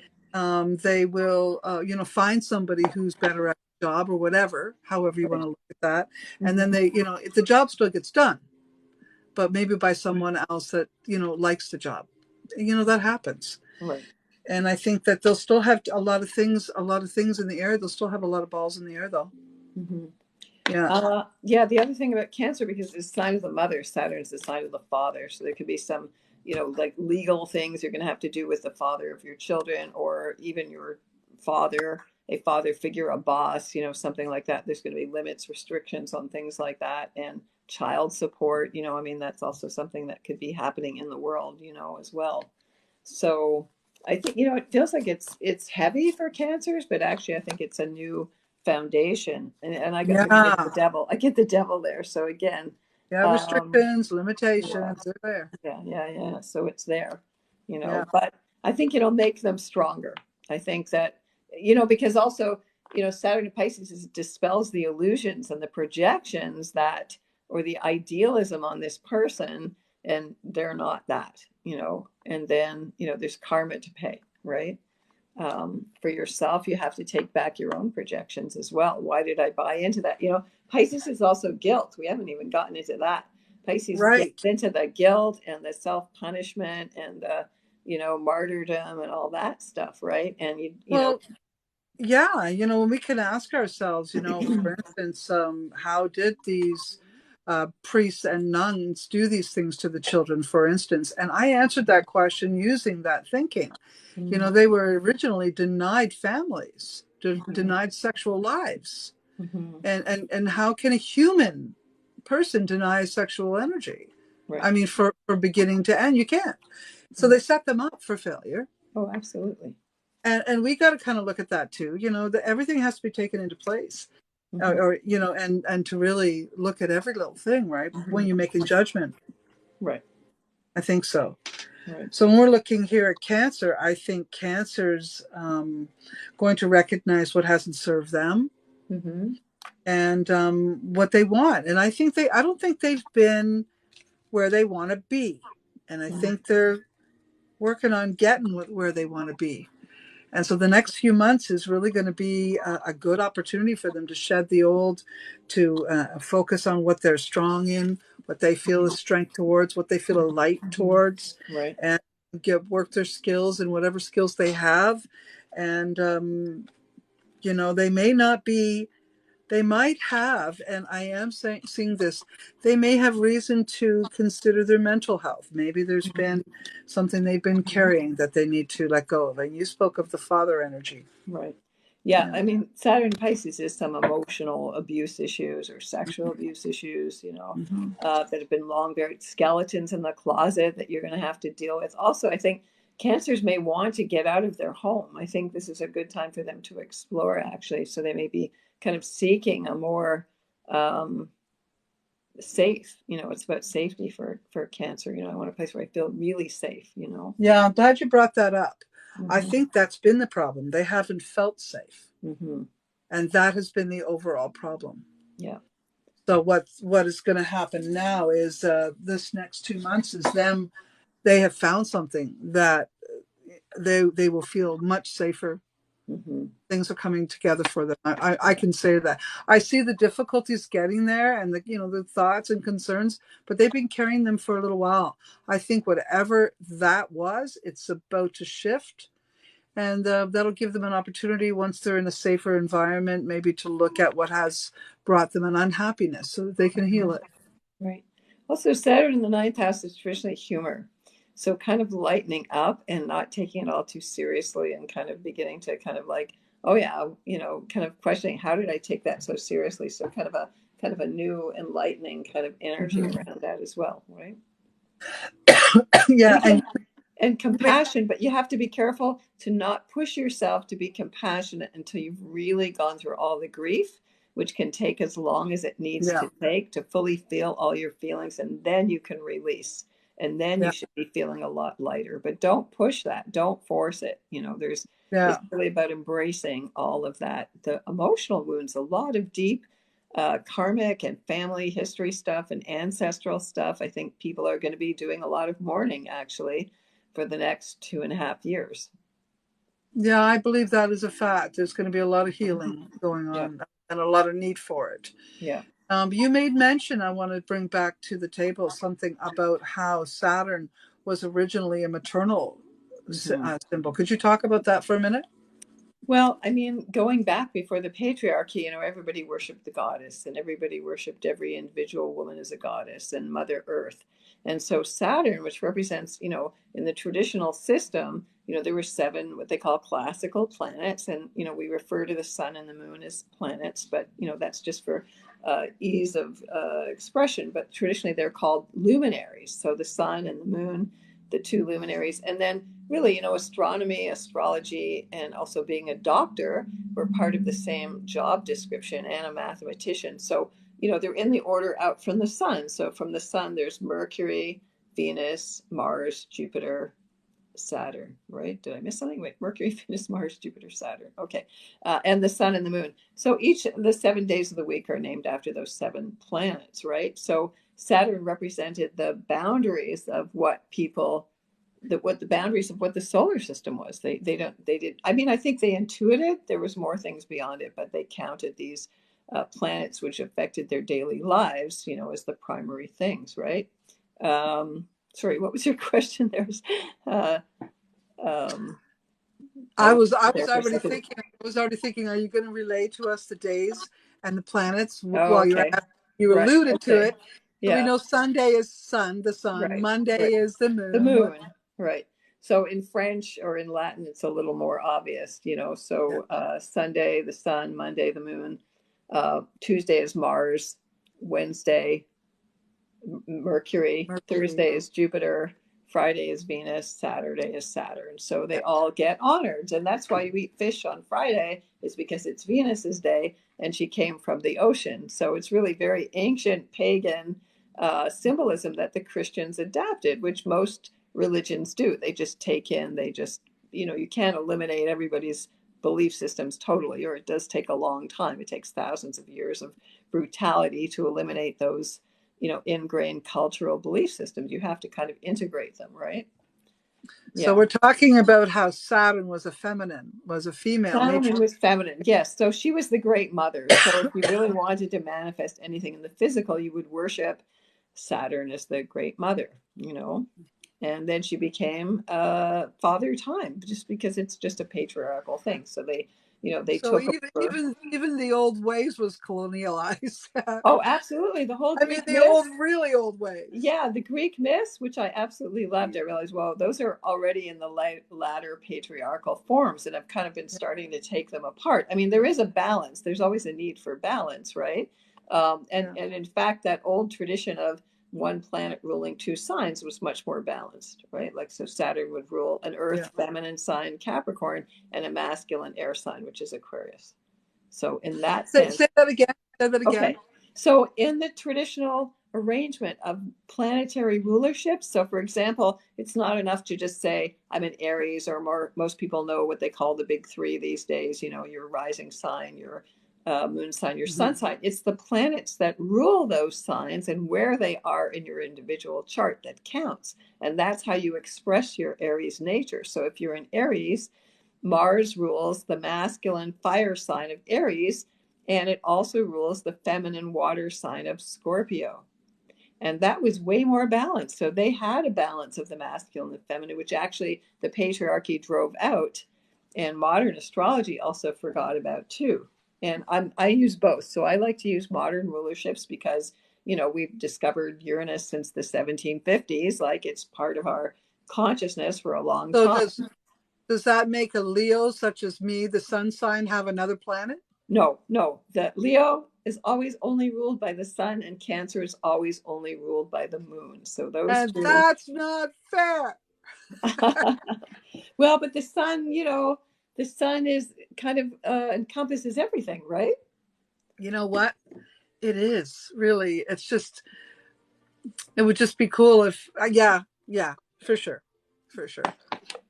So okay, so that was fun. Thank you. Thank you Okay, for taking us down that road. That was fun. okay, all right. Yeah, we just went off at a couple of different Yeah, side roads yeah, there, yeah. girlfriend. Okay, so now we're at Leo, actually. Speaking Okay, of we're gonna do Leos, Leo. Let's okay. okay. Let me. Okay, you go Leos right ahead. always go for the gold. Okay, so for you Leos, Saturn's in your eighth house, and the eighth house is like the Scorpio house of transformation, of inheritance, of taxes. So make sure you pay your taxes. Saturn is the cosmic tax man. It's about letting go. It's about emotional rebirth. It's about inheritance. So some Leos may be getting money through inheritance.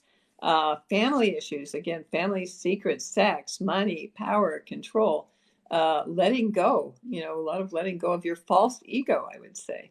A lot of that, and really getting in touch with a deeper spiritual nature, and also really creative. Leo is the sign of artists, so it's super creative. Pisces rules actors, actresses, singers, musicians, dancers. However you want to express creative energy, that is Pisces. So for Leos, you may kind of be exploding with creativity in all kinds of dimensions. And it could feel really wonderful for you, right?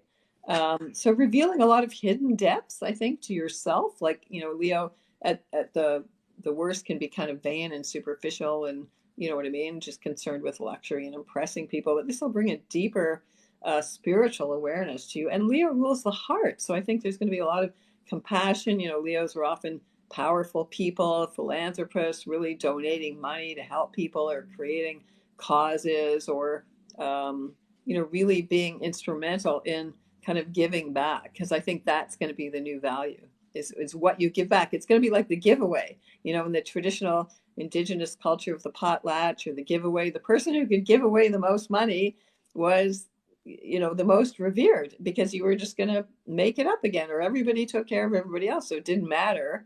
Mm-hmm. So if you accumulated the most whatever, you give that away and you're going to be taken care of. Mm-hmm. Mm-hmm. So I see. I see a similar energy. I've got the King of Swords in reverse and the Three of Wands, which tells me something returns that you didn't like the first time, pretty mhm. much. Okay. However, the Knight of Wands is underneath that, and it sort of gives me this feeling that you'll get through it. It's going to be a little bit of a workout, but you'll get through it. A little bit of a battle, but you'll get through it. And maybe you can suspend some of that with a message, with a direction, with a heads up. How would that be? Okay, so sort of like if the tax man's calling, you might well call them first. Okay. Right? If you know the tax is an issue, call them first. Right. Right? So they're on your side a little better. Now, it doesn't mean that it's going to make it much easier, but at least they're not going to be so not on your side. Right. And that could also be, it doesn't always represent tax. It could be a legal situation other than tax. It could be something else that very well could be having to do with um, conduct. Hmm. From it could be a conduct issue or something to do with that. So it could be a lawyer, and it could be about somebody's conduct or something to that effect. Okay. Hmm. Okay. Let's see. Four of Wands is there. That's a good thing. That tells me that you have a supportive family and good times, and there'll be lots of opportunities to celebrate. There'll be lots of hard work. You'll probably be dealing with some people who have had some difficulties. And, when we're talking about Cancer people and maybe having some sort of revelations around issues with father or sexual abuse or something, to that Mhm. effect. This person, the Leo person, could be involved in helping someone like that, or Mhm. being a support Right. system Yeah. to someone Right. like that.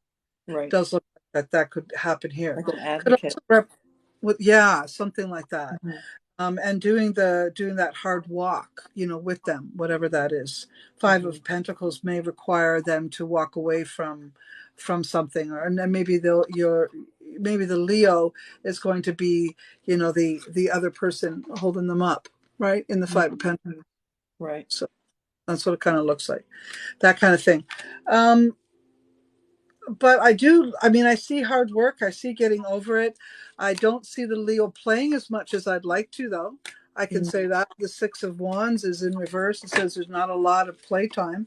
Nine of Wands is upright. Lots of hard work. Mhm. Lots of hard Yeah. work in the coming Right. months.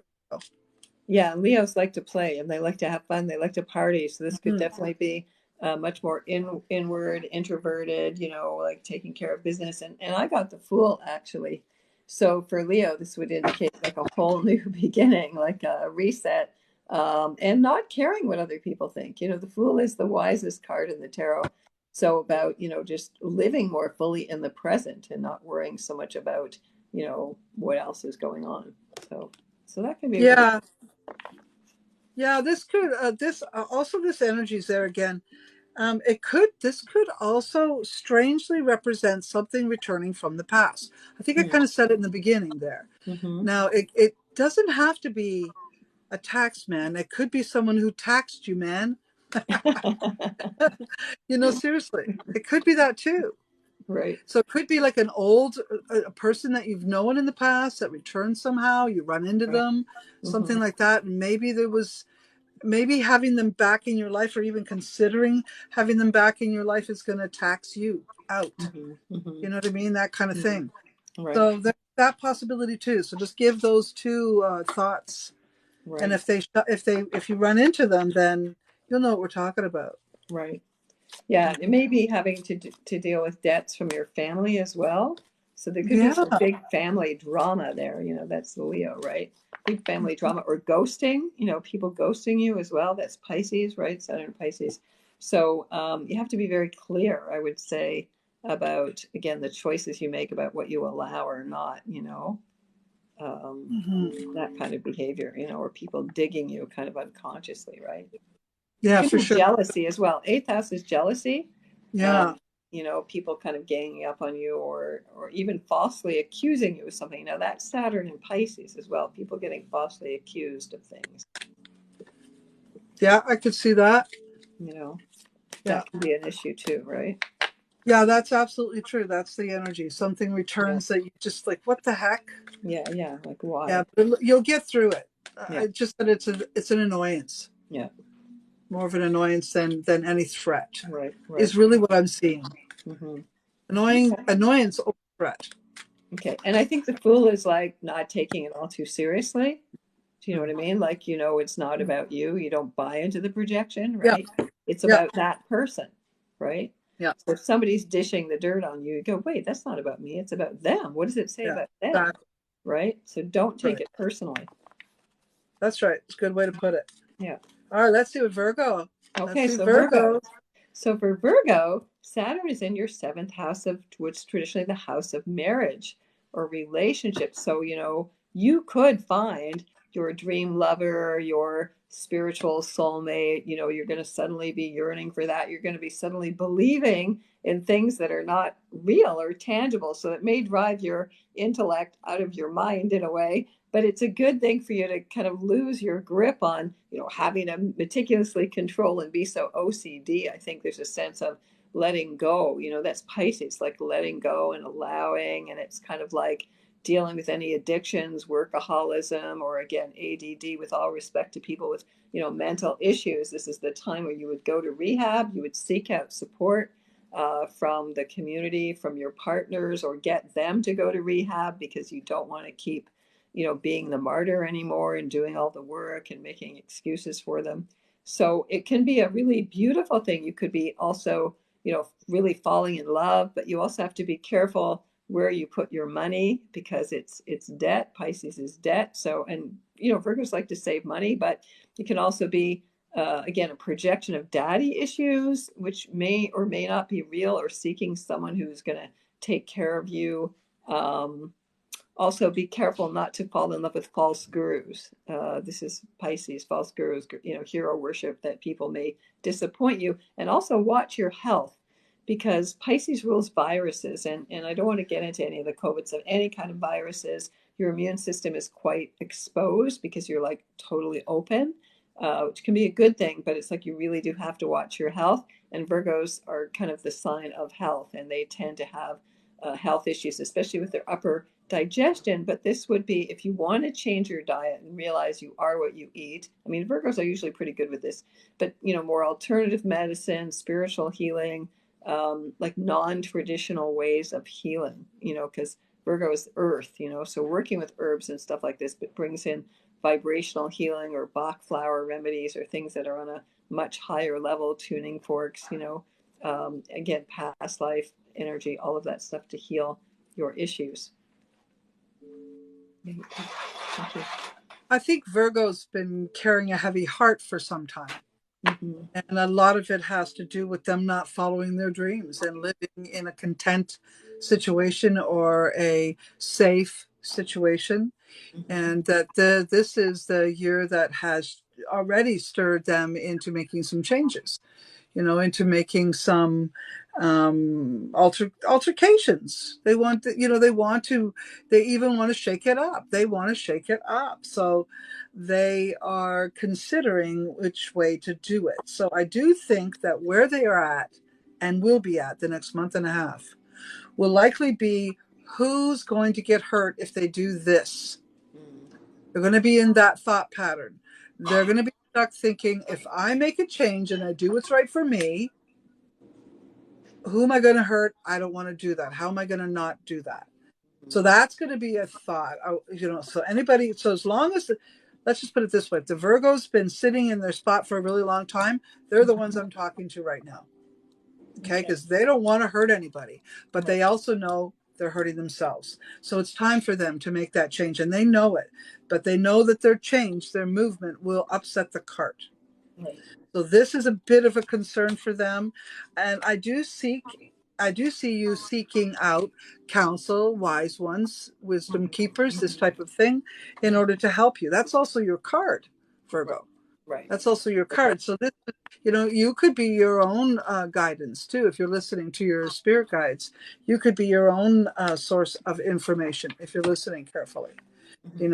I think though that you do have a tendency of nasty talking to yourself, and I'd like to say that that's kind of abusive.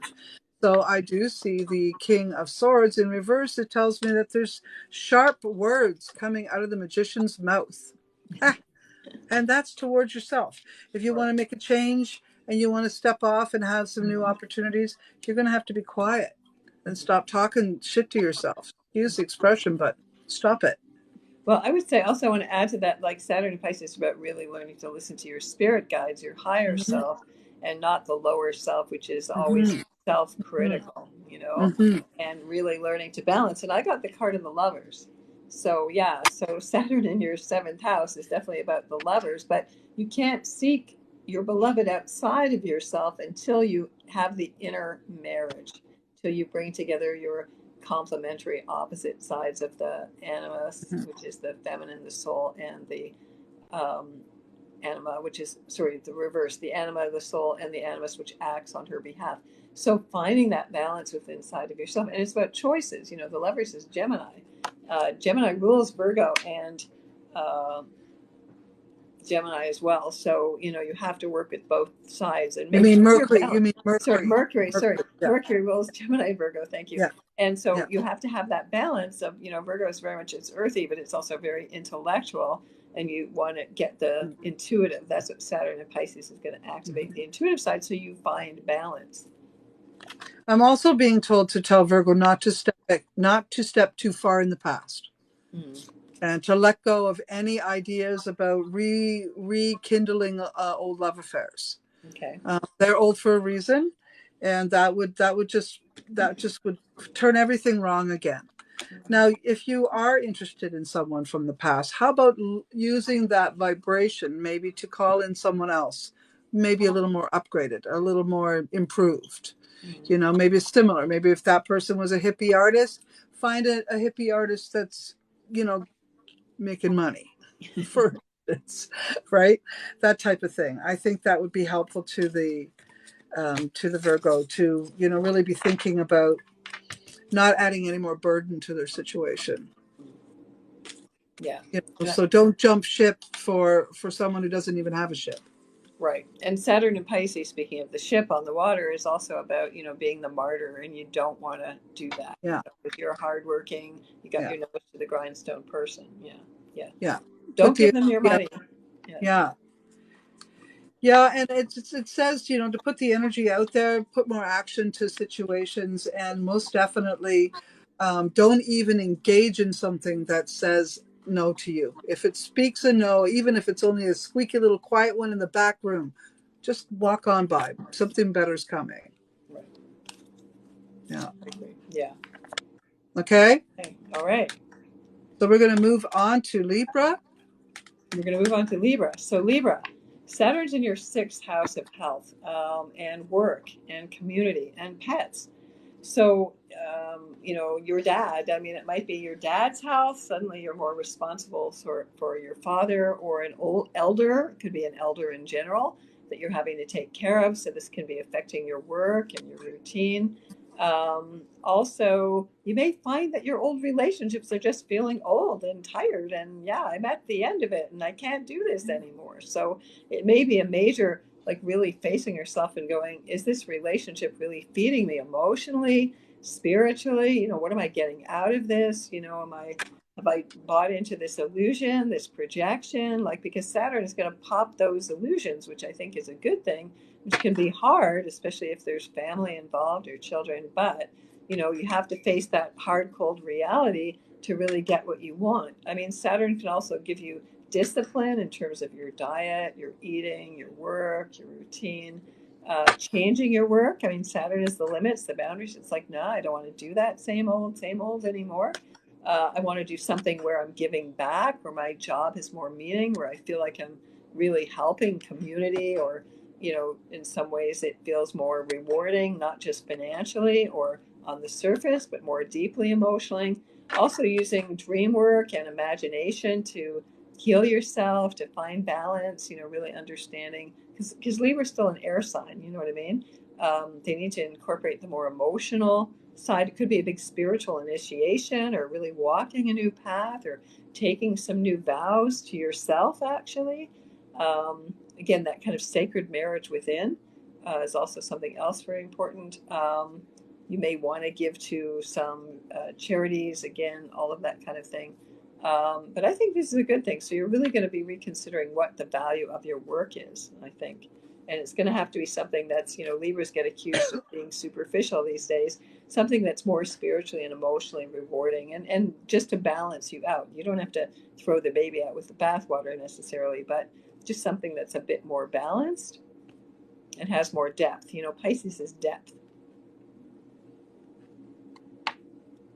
Yeah, I see movement, change in the home, stability, security, maybe people moving into the space or moving out. That makes it more of that. I see, you know, really focusing on long-term stability, long-term security in terms of where you live, you know, where you're going to live. Mm-hmm. I see that being a focus. And I see you putting action to it, maybe action that you haven't completely given it. Are you going to give it all, your all, for real? And you're going to go in one direction, or you're going to fix the direction. Like if you don't move, you will make what you're living in feel like you moved. Right. Okay. Okay. There will be a change there, a big enough change to make you feel that way. Mm-hmm. Okay. And that, so I'm saying that there will be Libras that will move, but there are even more Libras who will improve their living circumstances. So renovations, Mm-hmm. having new people move in, maybe getting rid of certain people, this whole thing, and changing what's happening in the home environment so that you have a more harmonious, playful place. That's, people in your space that you like being around. I think that's going to be really important. And the Lover's card is really close by. This is, and like you said about a sacred inner marriage, one with yourself, right? And that's an important thing. This is also about others. Mm-hmm. So, we can also, it's, sometimes it's your relationship with your faith as well. What you put your passion and your heart into. And Mm-hmm. depending on where that card shows up, it's a combination of all three. Yeah. Who you loving, why you loving, are you loving you all at the same time? Right. Right. And, Yeah. who's your faith keeper? Who do you check in with when there's a problem in your relationship? So, that could be a counselor, it could be your gods, it could be your own self kicking your own butt. Right. Right. But what it is doing is making sure you're coming from a sacred place, Yeah. a loving, sacred, passionate place. Right. So there's no room for the opposite of this, which is the devil card. Right. Right. You know what I mean? No room for that nonsense here. This is a total upgrade from the devil, Mm-hmm. right? Mm-hmm. And so this is Well, good. This is kind of like facing that Saturn energy with the lovers, right. Which right? is nice. Yeah. So I Also, like that. yeah, I Sorry. mean, Saturn and Pisces is almost like the devil gets spiritualized or the Right? devil gets baptized because Pisces is I love that. ultimately the big spiritual baptism. So maybe the devil gets washed out, hung on the line. We're just kind of riffing off this right now. But also, when you talk about Libra, because Libra is very much about beautifying their environment. So living in a much more spiritual and uplifting environment that, Yeah. raises your vibration. I think that's really important. And also in their work, because they often work in social situations or social media. So again, that kind of deeper intrinsic emotional, Mhm. spiritual values to things Mhm. in advertising and everything, more transparency. I like the idea of the devil getting baptized. And Libra, I got the tower in mind. So that's definitely the big wake up, call where everything shifts, and everything changes there, which is a good thing. It's an epiphany. I like to think Well, about the tower yeah, as an epiphany. I agree with you, Tara. I think that Libra's about to have a very big shakedown, and maybe they'll be facing death, change. But I promise you, all of those things are coming to make a much better future. And I do see a much more secure future coming because of all of the hardship. No kidding. And I know you guys have been sort of towing the line lately and focusing a lot on what isn't, Mhm. what coulda, shoulda, woulda, as opposed to what is good. And I'm being told to tell you to, be cautious of that mindset. Be cautious. Spirit wants some acknowledgement for what is good. Otherwise, if all you see is the negative, that is all you'll get to see. So I Mhm. think that resonates with a lot of you at this time, and and something already happened. That tower card already showed up. Right, That tower card smacked them already. right. They So have to now they're like, integrate it. It's like it's got to filter down, kind of. yeah, now they got to pick the rubble up, and those beautiful rubies that they find in the rubble are going to be taken into the following days. And what doesn't serve your highest good, what you don't love, what dominates you, what you don't feel a passionate connection to, say la vie. Yeah, goodbye. Yeah, yeah. That's boundaries. That's Saturn. It's like, nope, goodbye, Hmm. done. You know, Hmm. so that could be a good thing too, right? I think it is in this case for the Libra. And I think, and Libra, what I like about Libra is when they get to a point, they're done, they're done. Hmm. And they can step it up. I think Libra has been I think COVID really toppled Libra over a little bit. I'm going to say that.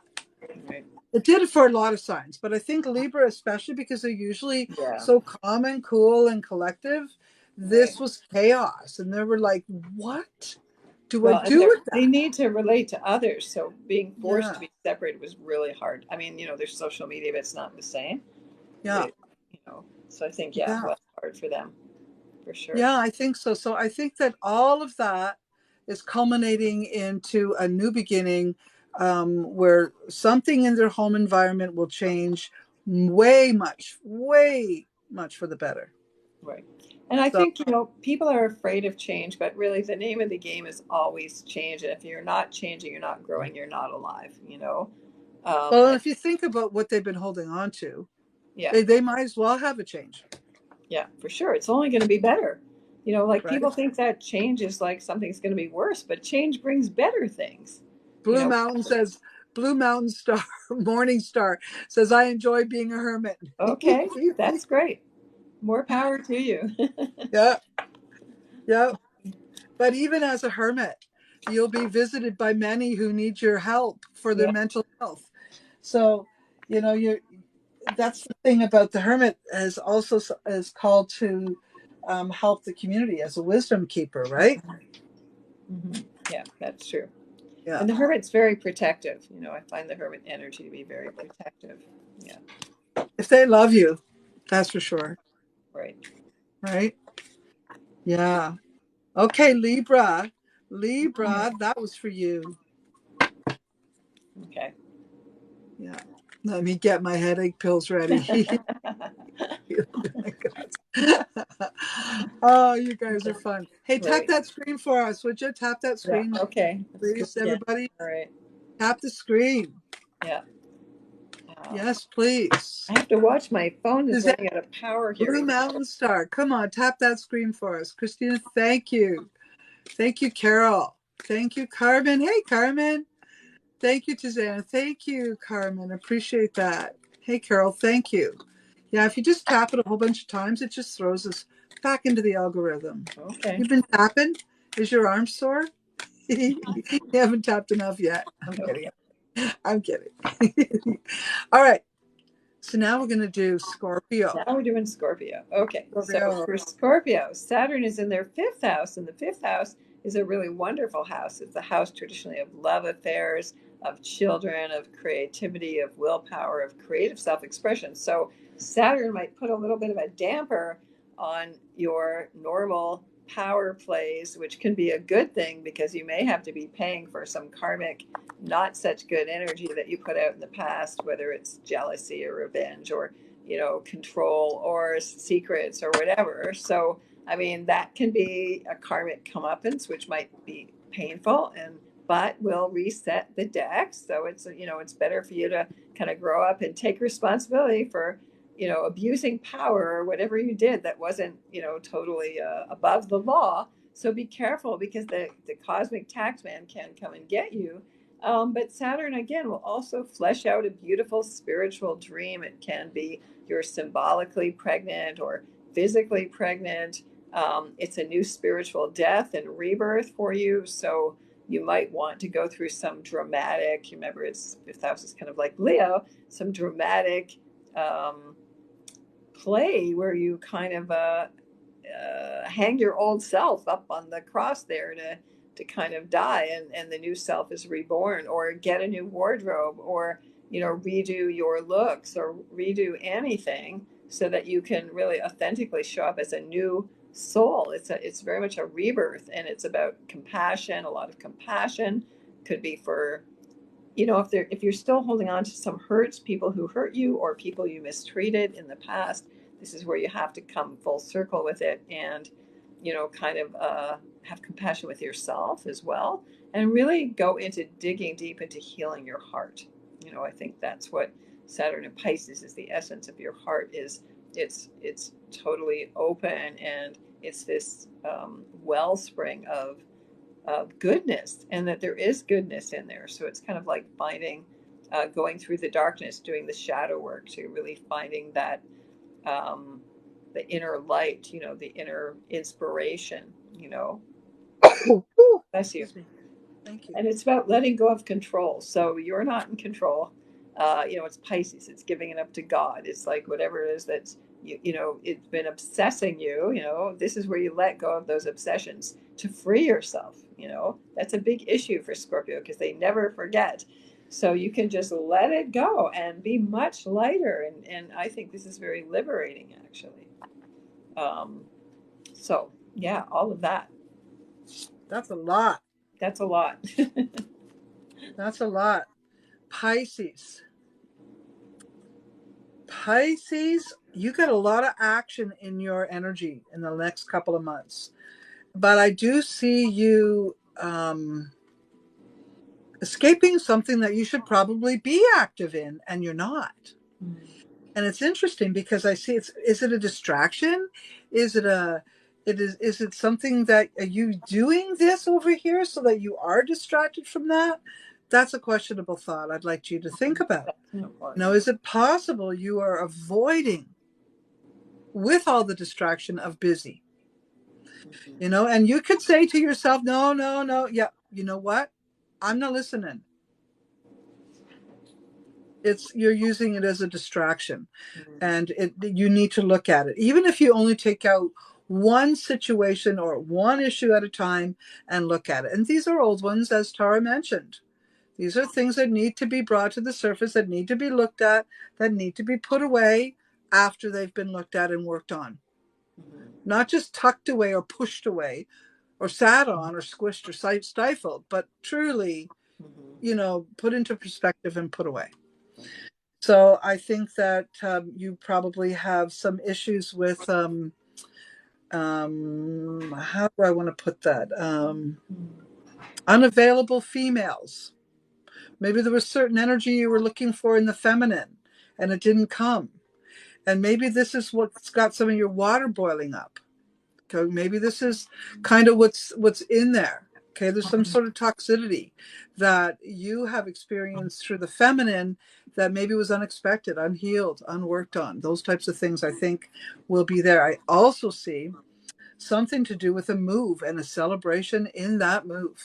Okay. And that to me looks like it could be a purchase of a property, a purchase of a home, purchase of even a tiny home or a trailer or something of that nature that you can have as your own starting place, restarting place. Okay, so you're, or rejuvenating or re-enjoying place.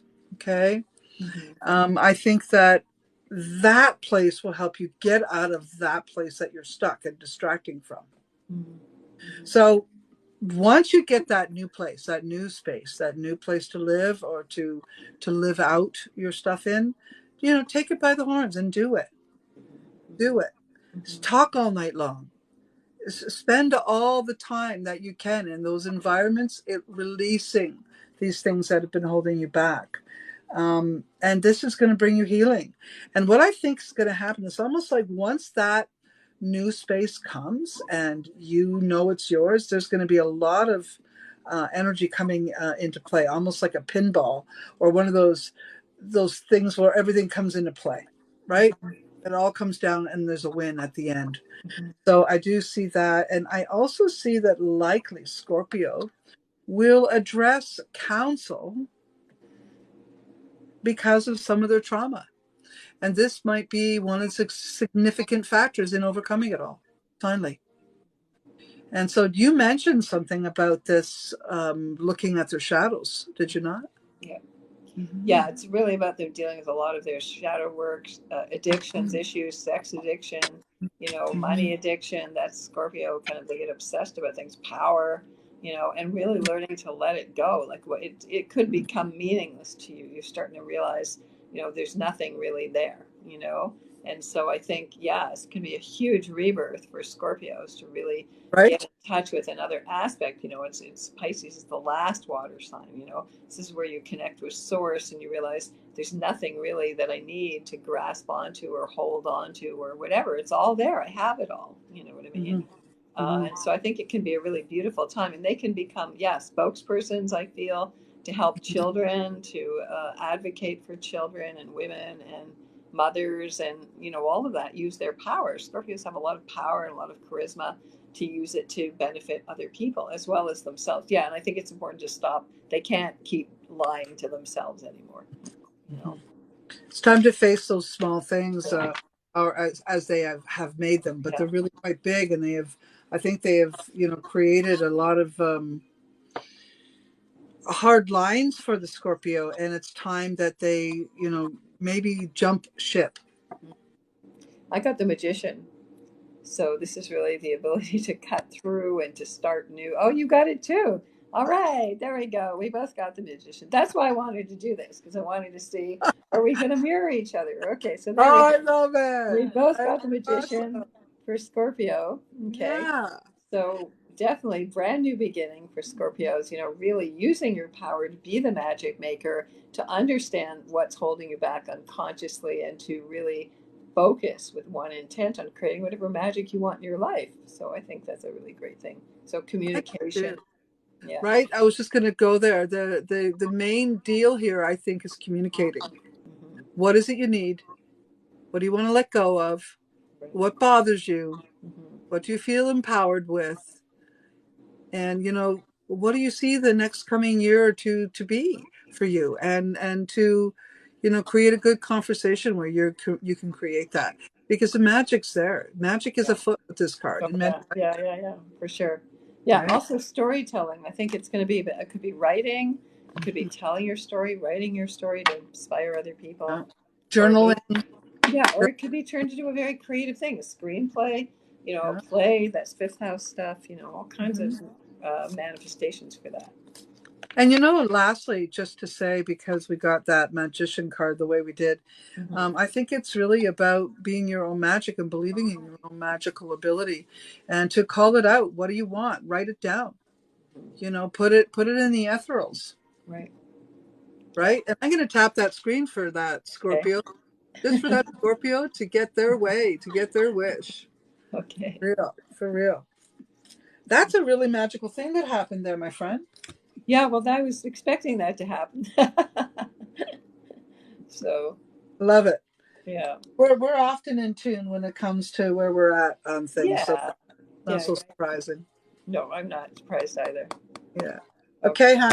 All right. Next So let's one. get on to Sagittarius.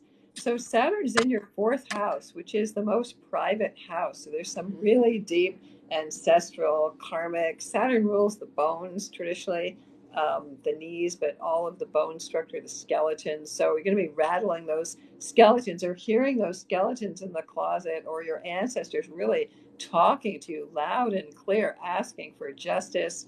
Sagittarius, to speak the truth, to be the person who insists on truth and transparency, and being the teacher and the philosopher, and really channeling the higher master teachers, that Sagittarius. So really getting in touch with your spirit guides, and really showing up for what you came here to do. Like, this is the last hour, Pisces, it's the 11th hour. You have to show up, Sagittarius. So it could be a move as well, or there could be restrictions in your home, which I've already been feeling. My husband's been in the basement renovating the. Oh, we have a live pause, and I bet There you we didn't go. hear, like, oh, Okay. Am I there? Sorry, I'm there. oh, Okay, sorry. Um, you paused us. okay. Oh, Oh, there you go. okay. Sorry. That's all Sorry. right. My phone is also down to 10%, even though it's plugged into my computer here. So I'm a little bit concerned about that. But anyway, restrictions in your house. So there could be a move. It could be like the end of this. You could be looking for your dream house, your dream property, or definitely being somewhere near water, or even joining a spiritual community, or founding a spiritual community, or, creating that as kind of communal, working for doing more charitable work, doing work out of compassion, working with seniors, working with children, mothers, women, birthing. Birthing can be an issue that you want to talk about, like more spiritual birth. That's an issue that's really important to me, actually, by the way. And so, yeah, definitely kind of really grounding your foundation into the ancestors, into your roots. And that could be, kind of multi-dimensional and multicultural as well, right? So I think for Sagittarius, it's a good thing. So, but you're going to be kind of staying rooted, but it could be like your home is wherever you want, because that's Sagittarius, the gypsies of the zodiac, right? Yeah, I think Sagittarian's feeling a lot like Leo. Mm-hmm. Kind of like, where's the fun? Mm-hmm. A lot of work, A lot of a work. lot of focus, a lot of direction, a lot of, it's just not enough. I'd say that there isn't quite enough playfulness for the Sag either. Mm-hmm. Okay. Okay. So I would say that that's a big issue. Mm-hmm. And I think that puts the Sagittarius inside themselves a lot, Mm-hmm. you know.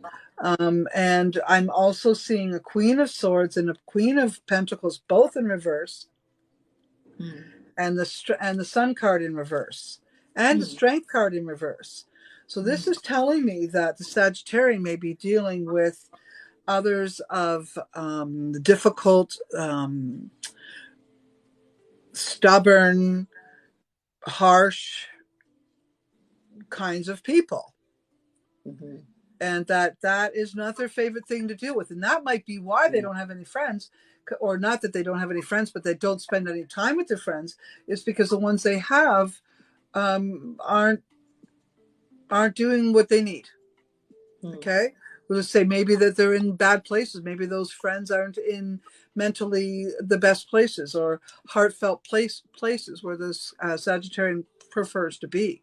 Mm-hmm. You know, Sagittarian is an easy, gentle sign that likes to play and likes to be, thinking and philosophically discussing matters, and not being overpowered, but being joined and cooperative. They Mm-hmm. like to work with their teams. They don't, and there are sometimes this type of energy is someone who's trying to usurp you or make you look less than intelligent, or they're more intelligent. You know what I Mm-hmm. mean? So, people who have, as you were saying earlier, even the energies of jealousy, this type of energy, the Queen of Pentacles, could be some sort of envy or jealousy, or somebody wishing they were more like you, Mm-hmm. and they aren't. Mm-hmm. And maybe you're going to have to deal with, the Sagittarius is going to have to deal with people who have made some judgment like that against them, and that'll make them feel sad.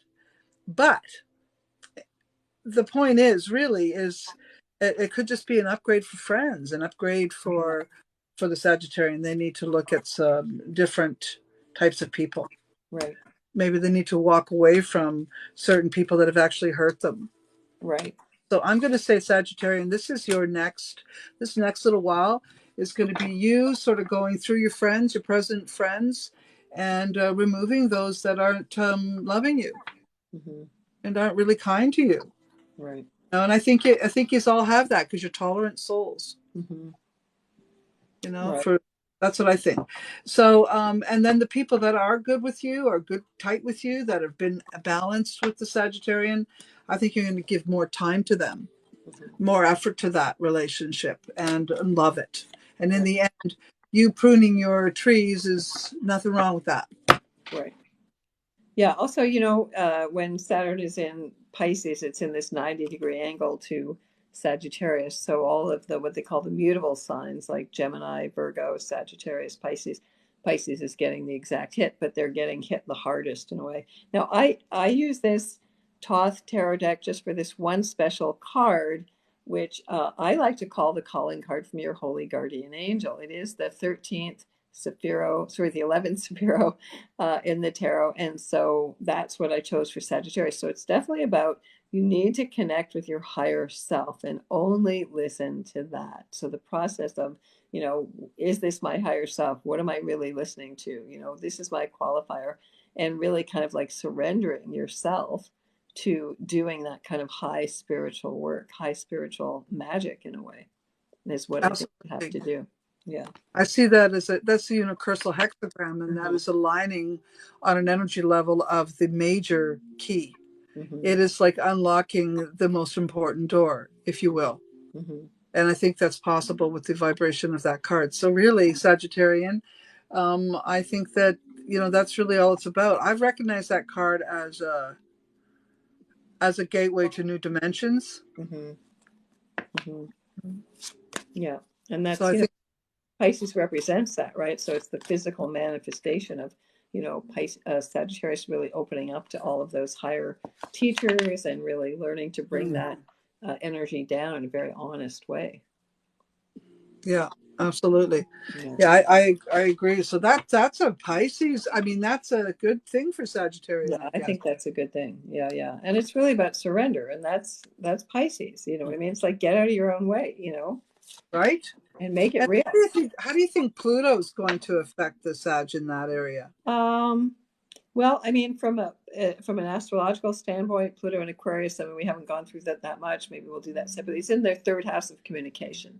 So again, they really need to be a revolutionary, a cohesive voice, the voice that helps people to change, to help people to radically shift their points of view. You know, Sagittarians are traditionally the teachers, the philosophers, the gypsies, the travelers, the ones who combine all the different um, religions, you know, into one and distill the essence. You know, that's Pisces as well, right? Distilling is alcohol, and distilling wisdom would be also Saturn and Pisces. So distilling that wisdom into a new dimension and a new age, like, because we are in a new age, you have to have new types of language and new types of thought forms and new ways of seeing things.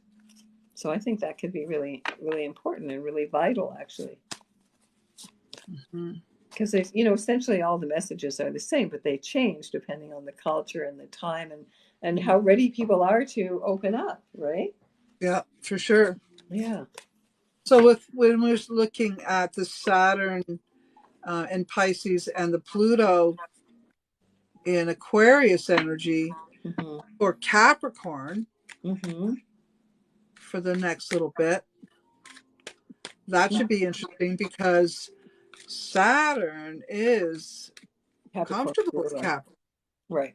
And they're in a harmonious aspect. So Saturn in Pisces is in a water sign. Capricorn, so they're in a, what's called a sextile. They're supporting each other. So in for Capricorn, it's traditionally in their third house of communications and siblings and consciousness, advertising, sales. So it's a new mature level of responsibility. I think, you know, Capricorns are always being tested. They know they work well under Saturn's harsh reign because they're familiar with that, right? But it also can be the sins of the fathers, a long sense of compassion, or really facing the hard father, the cruel father, the absent father, or you know what I mean, like really calling that up, you know, and sort of bringing that out, you know, and but also learning to forgive them, you know, because there's a reason, you know. I believe that we choose our parents, our time of birth, our place of birth, and not that you forgive people that have done wrong, but there is a reason that you've chosen to be in this situation, have them for your parent to learn from, you know. And again, you can't change them, you can only change yourself. So taking responsibility for what's gone before, although, you know, in a way, do you know what I mean? Like, what's your way of making things right? Also, it brings Capricorn out of their earthy realm and much more into a more spiritual, emotional. Capricorns are emotional. You know, traditionally the symbol is a sea goat. So Capricorns come from the ocean of the unconscious. They do feel a lot, but they keep it deeply buried. So this is a time for Capricorns to really open up the treasure trove of their emotions, like the hidden treasure, their shadow sides. I think it can be very deeply enriching. And that they're needing to be the kind of the spiritual leaders in a way. It's not just about business, but a much more compassionate way of doing business and working in the corporate world, and not just like it's sort of trendy, but do you know what I mean? Like in a real way, you know, like you don't just, like, business is not your religion. Do you know what I mean? Hmm. Um, you know, or your spirituality has to be incorporated into the business that you do. There has to be a giving back to it all. Otherwise, it's empty and shallow. And what's the point? You know what I mean? Like, or that all of your profits evaporate, or you know, are flooded, literally flooded. You know, Capricorn. You know, like that wealth somehow is dissolved, or you know, washed away. You know, there's, you know, like, literally, astrology can be very literal. So you know, those mountains can erode somehow, or whatever your big goals are can be washed away to get you to be in touch with your soul's wealth, Hmm. you know. Hmm. And sometimes Hmm. that's a necessary thing. I would agree Hmm. because I do see that, you know, these two cards here do represent to me security in home, in property, Hmm. and Hmm. that's, you know, their security is in money, Right. stability is in money and in Right. home and their property. Right. And then right above it is this card. So this is kind of telling me something's Hmm. going to shake up that. There's a little worry coming, a little Hmm. concern coming. And with the Eight of Pentacles, it could be Hmm. some, you know, how are you going to bring all the money you need to the expenses? Right. How are you going to keep everything safe and stable? And I think those thoughts are going to be on your mind in the coming days. You might be wanting out of something, or you'll be being released from something Mm-hmm. that you felt was more secure, but isn't. Mm-hmm. This may overwhelm you a little bit, but there are other skills that you have had and not used. So I'm being told to tell you, you're no slouch. You got this, Capricorn. When it comes to making money or making things happen, you know how. Mm-hmm. You're a strong, strong, strong bull. Very much like the Taurus, maybe even more so when it comes Right. to having more stamina. Mm-hmm. More strength. Yeah. I I mean, would say. Capricorn has been born under Saturn's realm. So, Yeah. Capricorn understands Saturn more than any other sign. Mhm. So, but it could be a kind of dissolving of your wealth or your career, or, Capricorn represents the world in general. So, I mean, in a way, it would represent like the dissolution. So I'm losing my voice a bit. The dissolution of, Take your time for your second, dear. right, everything that we held sacred, or do you know what I mean? Like that's all gonna kind of get washed away. So, I think what I'm starting to see here is that with the um, devolvement of our money situation, of mhm, our economy, right. with the realization of inflation and those types of things, I think maybe Capricorn may be one of the more invested Hmm. individuals because they like that, Hmm. the money, the investments, the building, the construction, and it's likely a lot of those things will come to a halt over the next little while because of inflation, and that might be what I'm seeing here Hmm. is causing some of the problem for Capricorn is because they can't get out from underneath the bigger picture to be able to do what it is they want to do or how they want to do it. So Hmm. I have a feeling that this is what's going to make them emotional and overwhelmed. So I'm going to say that remember your other skills, remember your other strengths. You've got plenty of them. Hmm. Just remember them. Don't let the first line of strength be a worry if it doesn't have the mojo you need it to. Well, I Look to think, other things. yeah, sorry. I think this is also about Capricorn maturing enough to be able to be emotional. Like, they've always kind of held it in the back because, oh no, I've got to be practical, practical, practical. But now suddenly it's like, no, I have to let my feelings come forward. So I think that's an Mhm. important thing. And I think it's a good thing. And, they are very disciplined. So they can still learn to manage their emotions, right? But, Yeah. I think that sense of the water, water dissolves all hardness. Water is, we come from the ocean, we come from our mother's wombs. It's a sense of kind of sacredness, I think, and kind of getting back into the mother, into that again, the mother womb, and feeling like we're all one. So I mean, it can be hard because you may feel like your whole world is getting washed away, but in a sense, it gives you a different kind of a spiritual meaning and an Mhm. emotional meaning. And I Yeah, got, I see what sorry, you're saying. yeah, I got the card of justice here. So again, this balance, temperance, in a way, needing to find some sense of the middle path and the middle way, and finding some balance Yeah. inside yourself. Yeah, I would say, and this is the thing that's going to happen for Capricorn is there's going to be some new ways. And as my friend Carol here is saying, that indeed it has, it has to do with institutions, government structures, education. Those types of things are in there. Yeah. And I think that the reason Capricorn's having more problem with this is because the government isn't stable.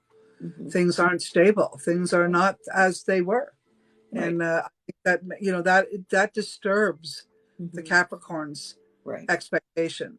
Yeah. So that I do see Capricorn being overwhelmed in the next few months Yeah. with exactly the nonsense that's going to be going on. I mean, we are already feeling revolution energy. We Right. know this. The war word has been spoken a few times with some key people in the world in Yeah. the last few weeks. Yeah. This is not something I'm just bringing up now. It's been, in the background for a little bit. And Hmm. I think that, as we're getting closer to the end of March and into April, we're definitely going to see some of that energy in Capricorn. Just remember to chill out a little bit. It is what it is. Right. But It it's is. also like you're saying, it's earth and water, it's muddy. Like no, like it's very hard to kind of see what's going on, and you can feel like a stick in the mud, you Yeah, don't want to move, you don't want to change, and just that yeah, sense of being overwhelmed with this kind of like sludge, right?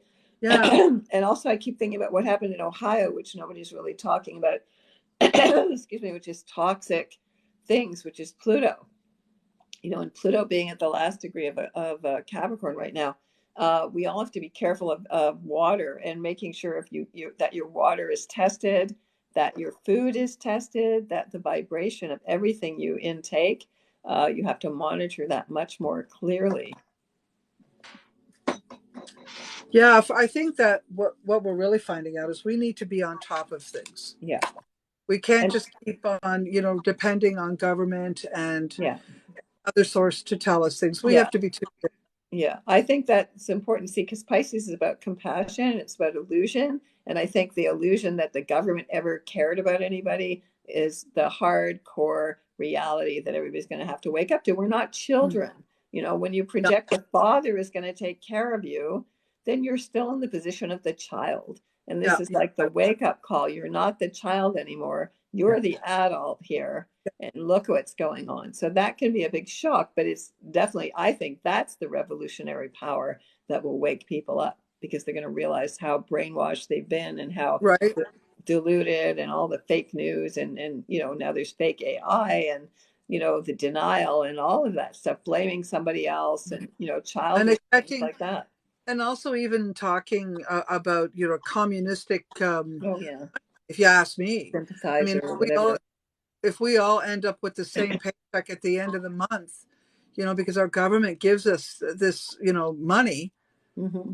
how will that benefit us? Yeah, no, that's just a How will payoff. that benefit? And so there'll be many of us who go, I don't think so. No, this is not what we don't want. What's that called? When everybody gets the same money? Well, like pensions, everybody gets pensions, or everybody gets a stipend, or No, there's been a term for it. It's just, what's it oh, like called? a minimum wage kind of, Yeah, right, yeah, but everybody gets it. I mean, like, how can everybody, like, it would be nice to see the homeless get it. It right, would be nice to see the people that need it. How about right, we just make it easier for them to get it and right, never mind trying to give it to everybody else who's got jobs? right. No, But, just let us all have our individuality, hmm, instead of trying to put us all in one little yeah, communal order. That right. to universal basic income. You Yes, got that's right. Thank you. it. I knew somebody knew it. Thank you, my Right. friend. Carmen's always got me up. Okay. She's our techno witch. Okay. Right. Techno Now, you witch. don't want to be bought off with that, because if you accept that money, you also accept their terms, which are kind of secret. You don't want to be bought out. That's a payoff, right?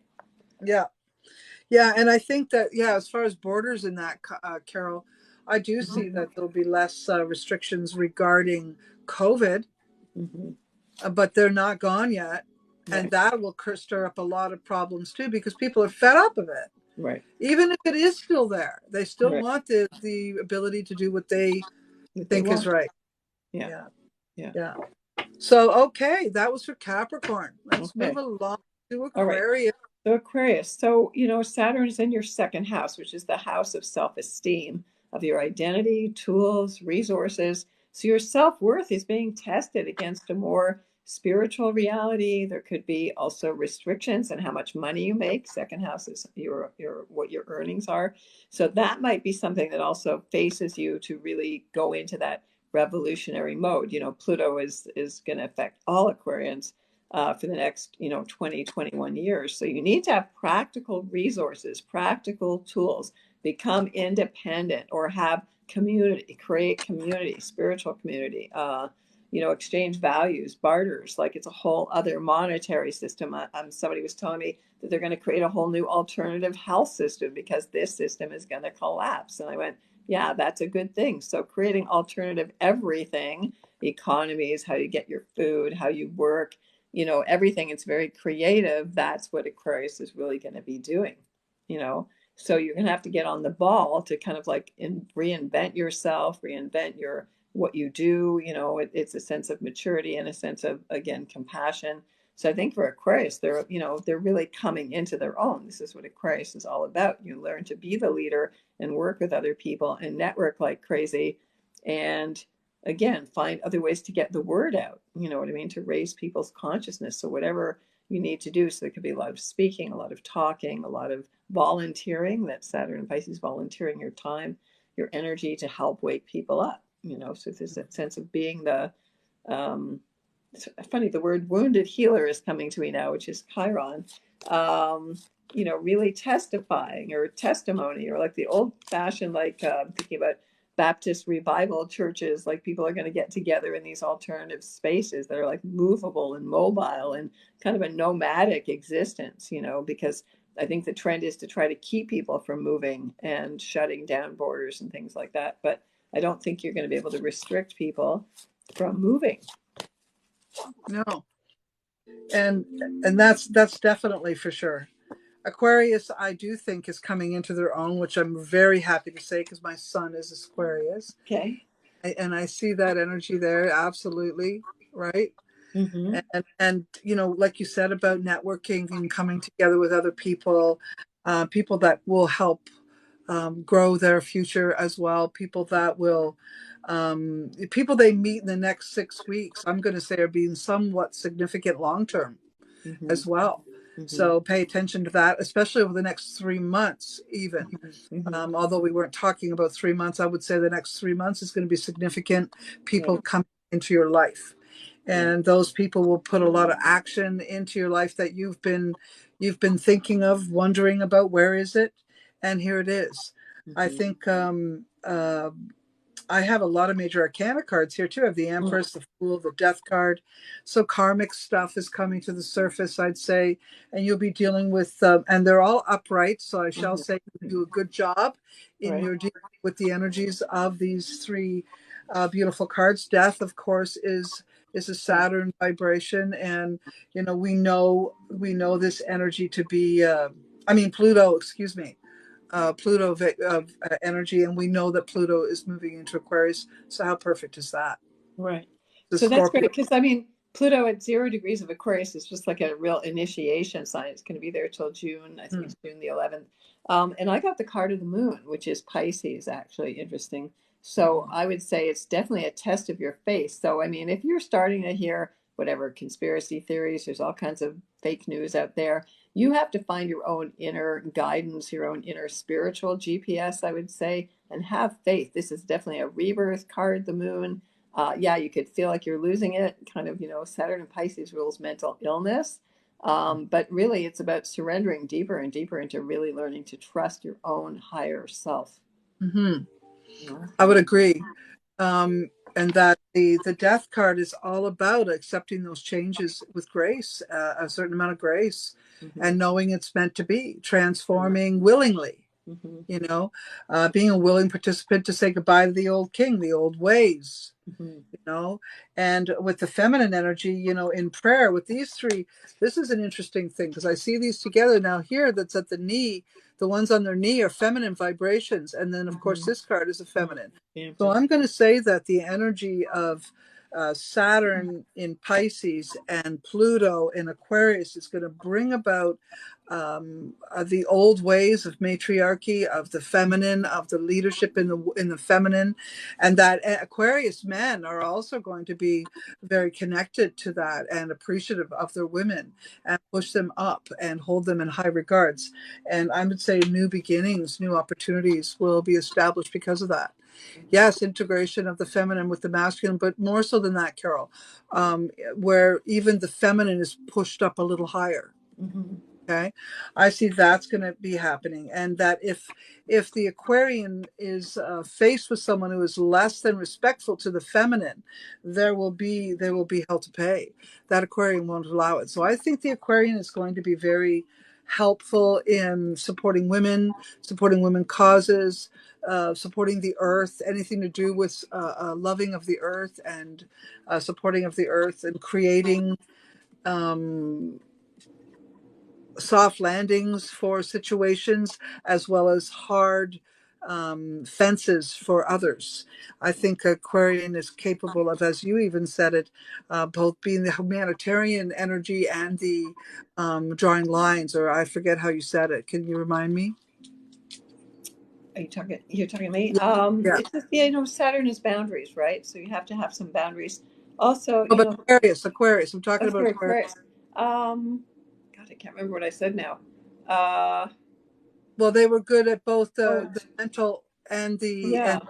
compassionate, the Right, Unitarian right. So the humanity. mental is like Aquarius because there is the mental sign, the air sign, right? But the compassion, and I think also the card of the moon here, it's Pisces. It is about compassion and about getting that we're all from the same emotional source. So again, integrating the emotional, which is the feminine, and the moon is feminine. This is the dark side of the moon. So this is the most Hmm. mysterious, honoring the mysterious, uh, the dark feminine, which is really, where we all come from. That's like the great void. That's the inner part of the womb, right? The mysteries, Yeah, the or the mysteries, myth exactly. stories, or the myth stories. The myth stories, yes. Yes, yes, yeah. And I'm glad to see that because I've raised my son as a feminist, I suppose, and in the end, he is definitely a feminist. Yeah, well, that's Yeah, good. Hope, yeah. So that so we hope. see. I'm going to say Aquarius is going to be All right. very much leading some new ways. Oh, Kitty, Oh, the little and kitty, this is then the little kitten. She came to say hi. making, yeah, making some good strides with family and community. Yeah, Yeah, yeah. right. All right, Nice and steady. I'm a bit concerned here, Mike, because my phone is down to 4%. So Well, we only have Aquarius to do. Let's do it. we only have Pisces left. I Okay, mean, let's do Pisces. Pisces. Okay, so Pisces. Okay, we saved the best to last here. So We did. Saturn in your first house is where you need to take karmic responsibility for who you are and what you showed up to do. It's about helping you to create healthy boundaries. This is what Pisces really needs to learn. So, again, remember, if you're old enough, Saturn was in your sign 28, 29, 30 years ago. You could be going through your second Saturn return at this point if you're 57, 58 years old. And it's about dreaming, and they will come. This is about dreaming your beliefs into reality. It's about taking responsibility for your addictions or your denial or any of that stuff. Stop being the martyr, being the strong, wise elder, upholding the rights of elders. Um, Past life issues have to be dealt with. Again, a sense of releasing the past so you can come fully born into the new over the next 2.5 years. And again, the karmic buck stops here. So healing your ancestors again. Um, Very creative, really channeling all of the creative juices, all the creative energy that Pisces has. You can shapeshift into anything. It's extremely empathetic. But again, this is where you're going to need the boundaries because I think for Pisces, you're going to be feeling everybody even more. So, um, you're going to have to learn just to channel that, how to channel, and again, channeling, mediumship, past life regression, all of that stuff, sound healing, art is a healing mechanism. Even all of that's going to become really standard stuff, right? So, and just invention, very imaginative, very creative, dream work, healing with dreams, all of that. Saturn needs to really come into that, and of course, being your own soulmate. Stop projecting that it's something outside of yourself. So really being one with the beloved, with your higher self, which is the whole Yeah. point of the tarot.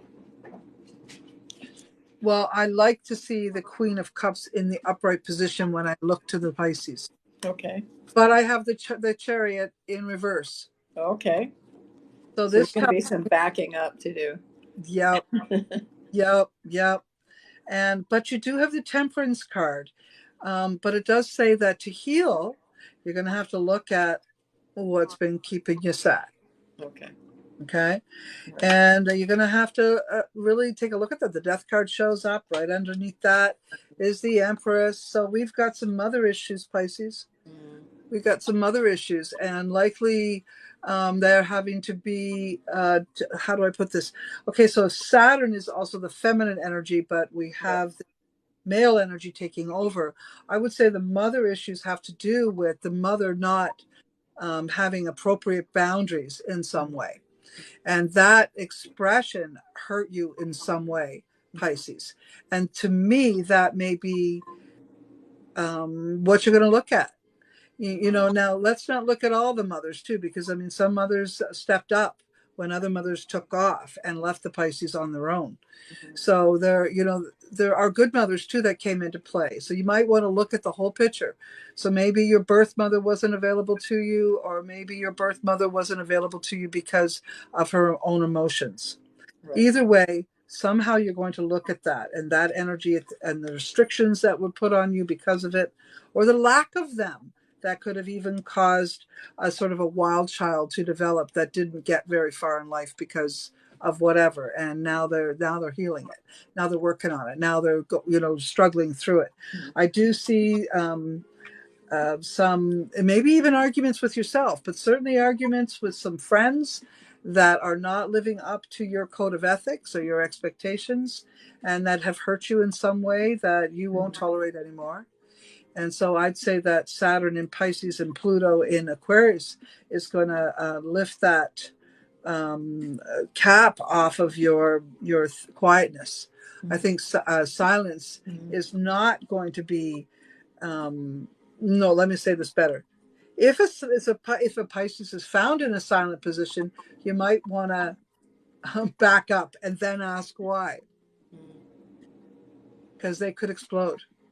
I Right. think they're holding on, and this is the next little while will be them experiencing that truth. Well, that's interesting because Pluto, for a Pisces, Pluto and Aquarius is in their 12th house. So Pluto is like represents the soul, and that needed to come forward. So I think, yeah, Pisces is naturally a quiet, introverted sign, but yeah, at some point, they can only restrict them so far, and then Mhm. that full power, like again, like the Yeah. dam exploding, comes through, Mhm. right? Yeah. Yeah, and that's as soon as they're feeling overwhelmed, that's it. That's their default. Yeah, That also I think it's expressive arts therapy, doing a lot of art, dance, all of that is going to be really, really healing and really popular for the next while. And I got the card of the lovers for Pisces actually. So again, that sense of the mystic union, the intermarriage, the lovers, the Merkaba, using the Merkaba, which is an actual metaphysical, mystical, interdimensional transport system, which is the flower of life is based on. You might want to investigate using that as well.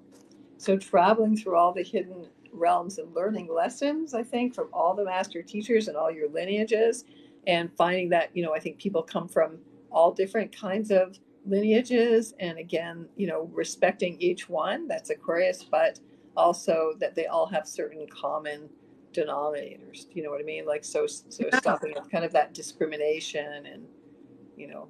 And overall, even though you may be, facing some of your mother issues, to be honest with you, family's still the most important to you and to your soul. Mhm. And I think that you're going to find a way to heal it. And that's what the next coming days will be for you, working on it, things that, and maybe you're going to also recognize maybe the mom energy cannot do it. Maybe there isn't a bone in their body that can go in that direction. And somehow you're going to do it for both of you. Mhm. So, just hold on to that. You might have a few sad moments around it. Use the same method that we were talking about with some others of writing it down, journaling it. Another thing for Pisces might be sitting and talking to the water, Mhm. Yeah, that's true. talking to the water, because one thing about Pisces is they're quite secretive. So writing it down, they may have trouble with because somebody might find it.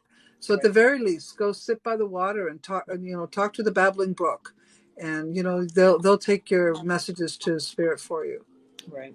Yeah, that's Mhm. very important. And or doing water ceremonies or getting into a bath or taking a long shower and with Mhm. intention so that it's cleansing so you can like release things that you just want to get rid of, right?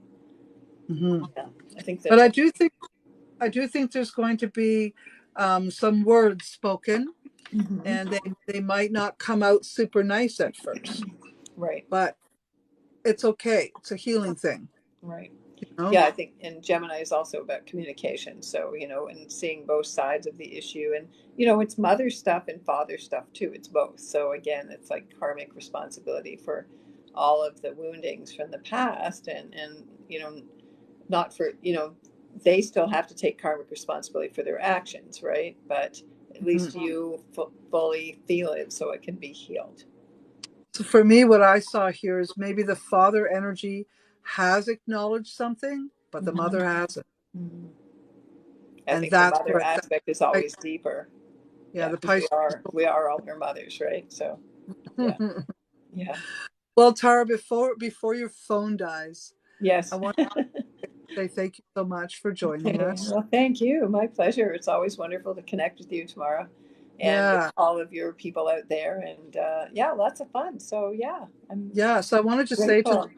to please look at Tara Green's her profile and make sure you're following her. She's often on TikTok sharing some good information for us all, and on Instagram and on Facebook. Hey there, Soul Healing Channel. How's it going, Kelly? Nice to see you. You're welcome, Dana. Yeah, please follow my friend Tara Green. You'll be happy you did. She also writes a beautiful regular blog on her Infinity Press, I think it's called. Infinity Now, it's a WordPress blog.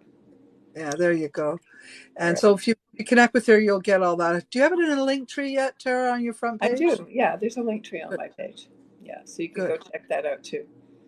And I good. So do this has been, private sorry. readings. So, yeah, wonderful to connect with you all. And I want to wish you all a fantastic March because it is a huge, the winds of change are definitely blowing, this Sure. March. So, Yeah. yeah. So I want to And wish thank everybody you. the best. So Take thank good care. you. Okay, you too. Thank you, Yeah. everybody. Okay. I'm glad you enjoyed, Carol. I'm Okay. glad everyone's enjoyed. Thank you. Okay. You Thank you, take everybody. care. Okay. Good Bye-bye. night. It's your birthday month. Well, have a very beautiful birthday. Yes. Have a good birthday. So I'm going to be back on a live in the next hour and a half talking about Vedic astrology and how that is different from the Western types of astrologies. So why don't you meet me back here at 6 o'clock? I guess it's not even an hour and a half, an hour and 10 minutes. I'll see y'all soon. Take good care.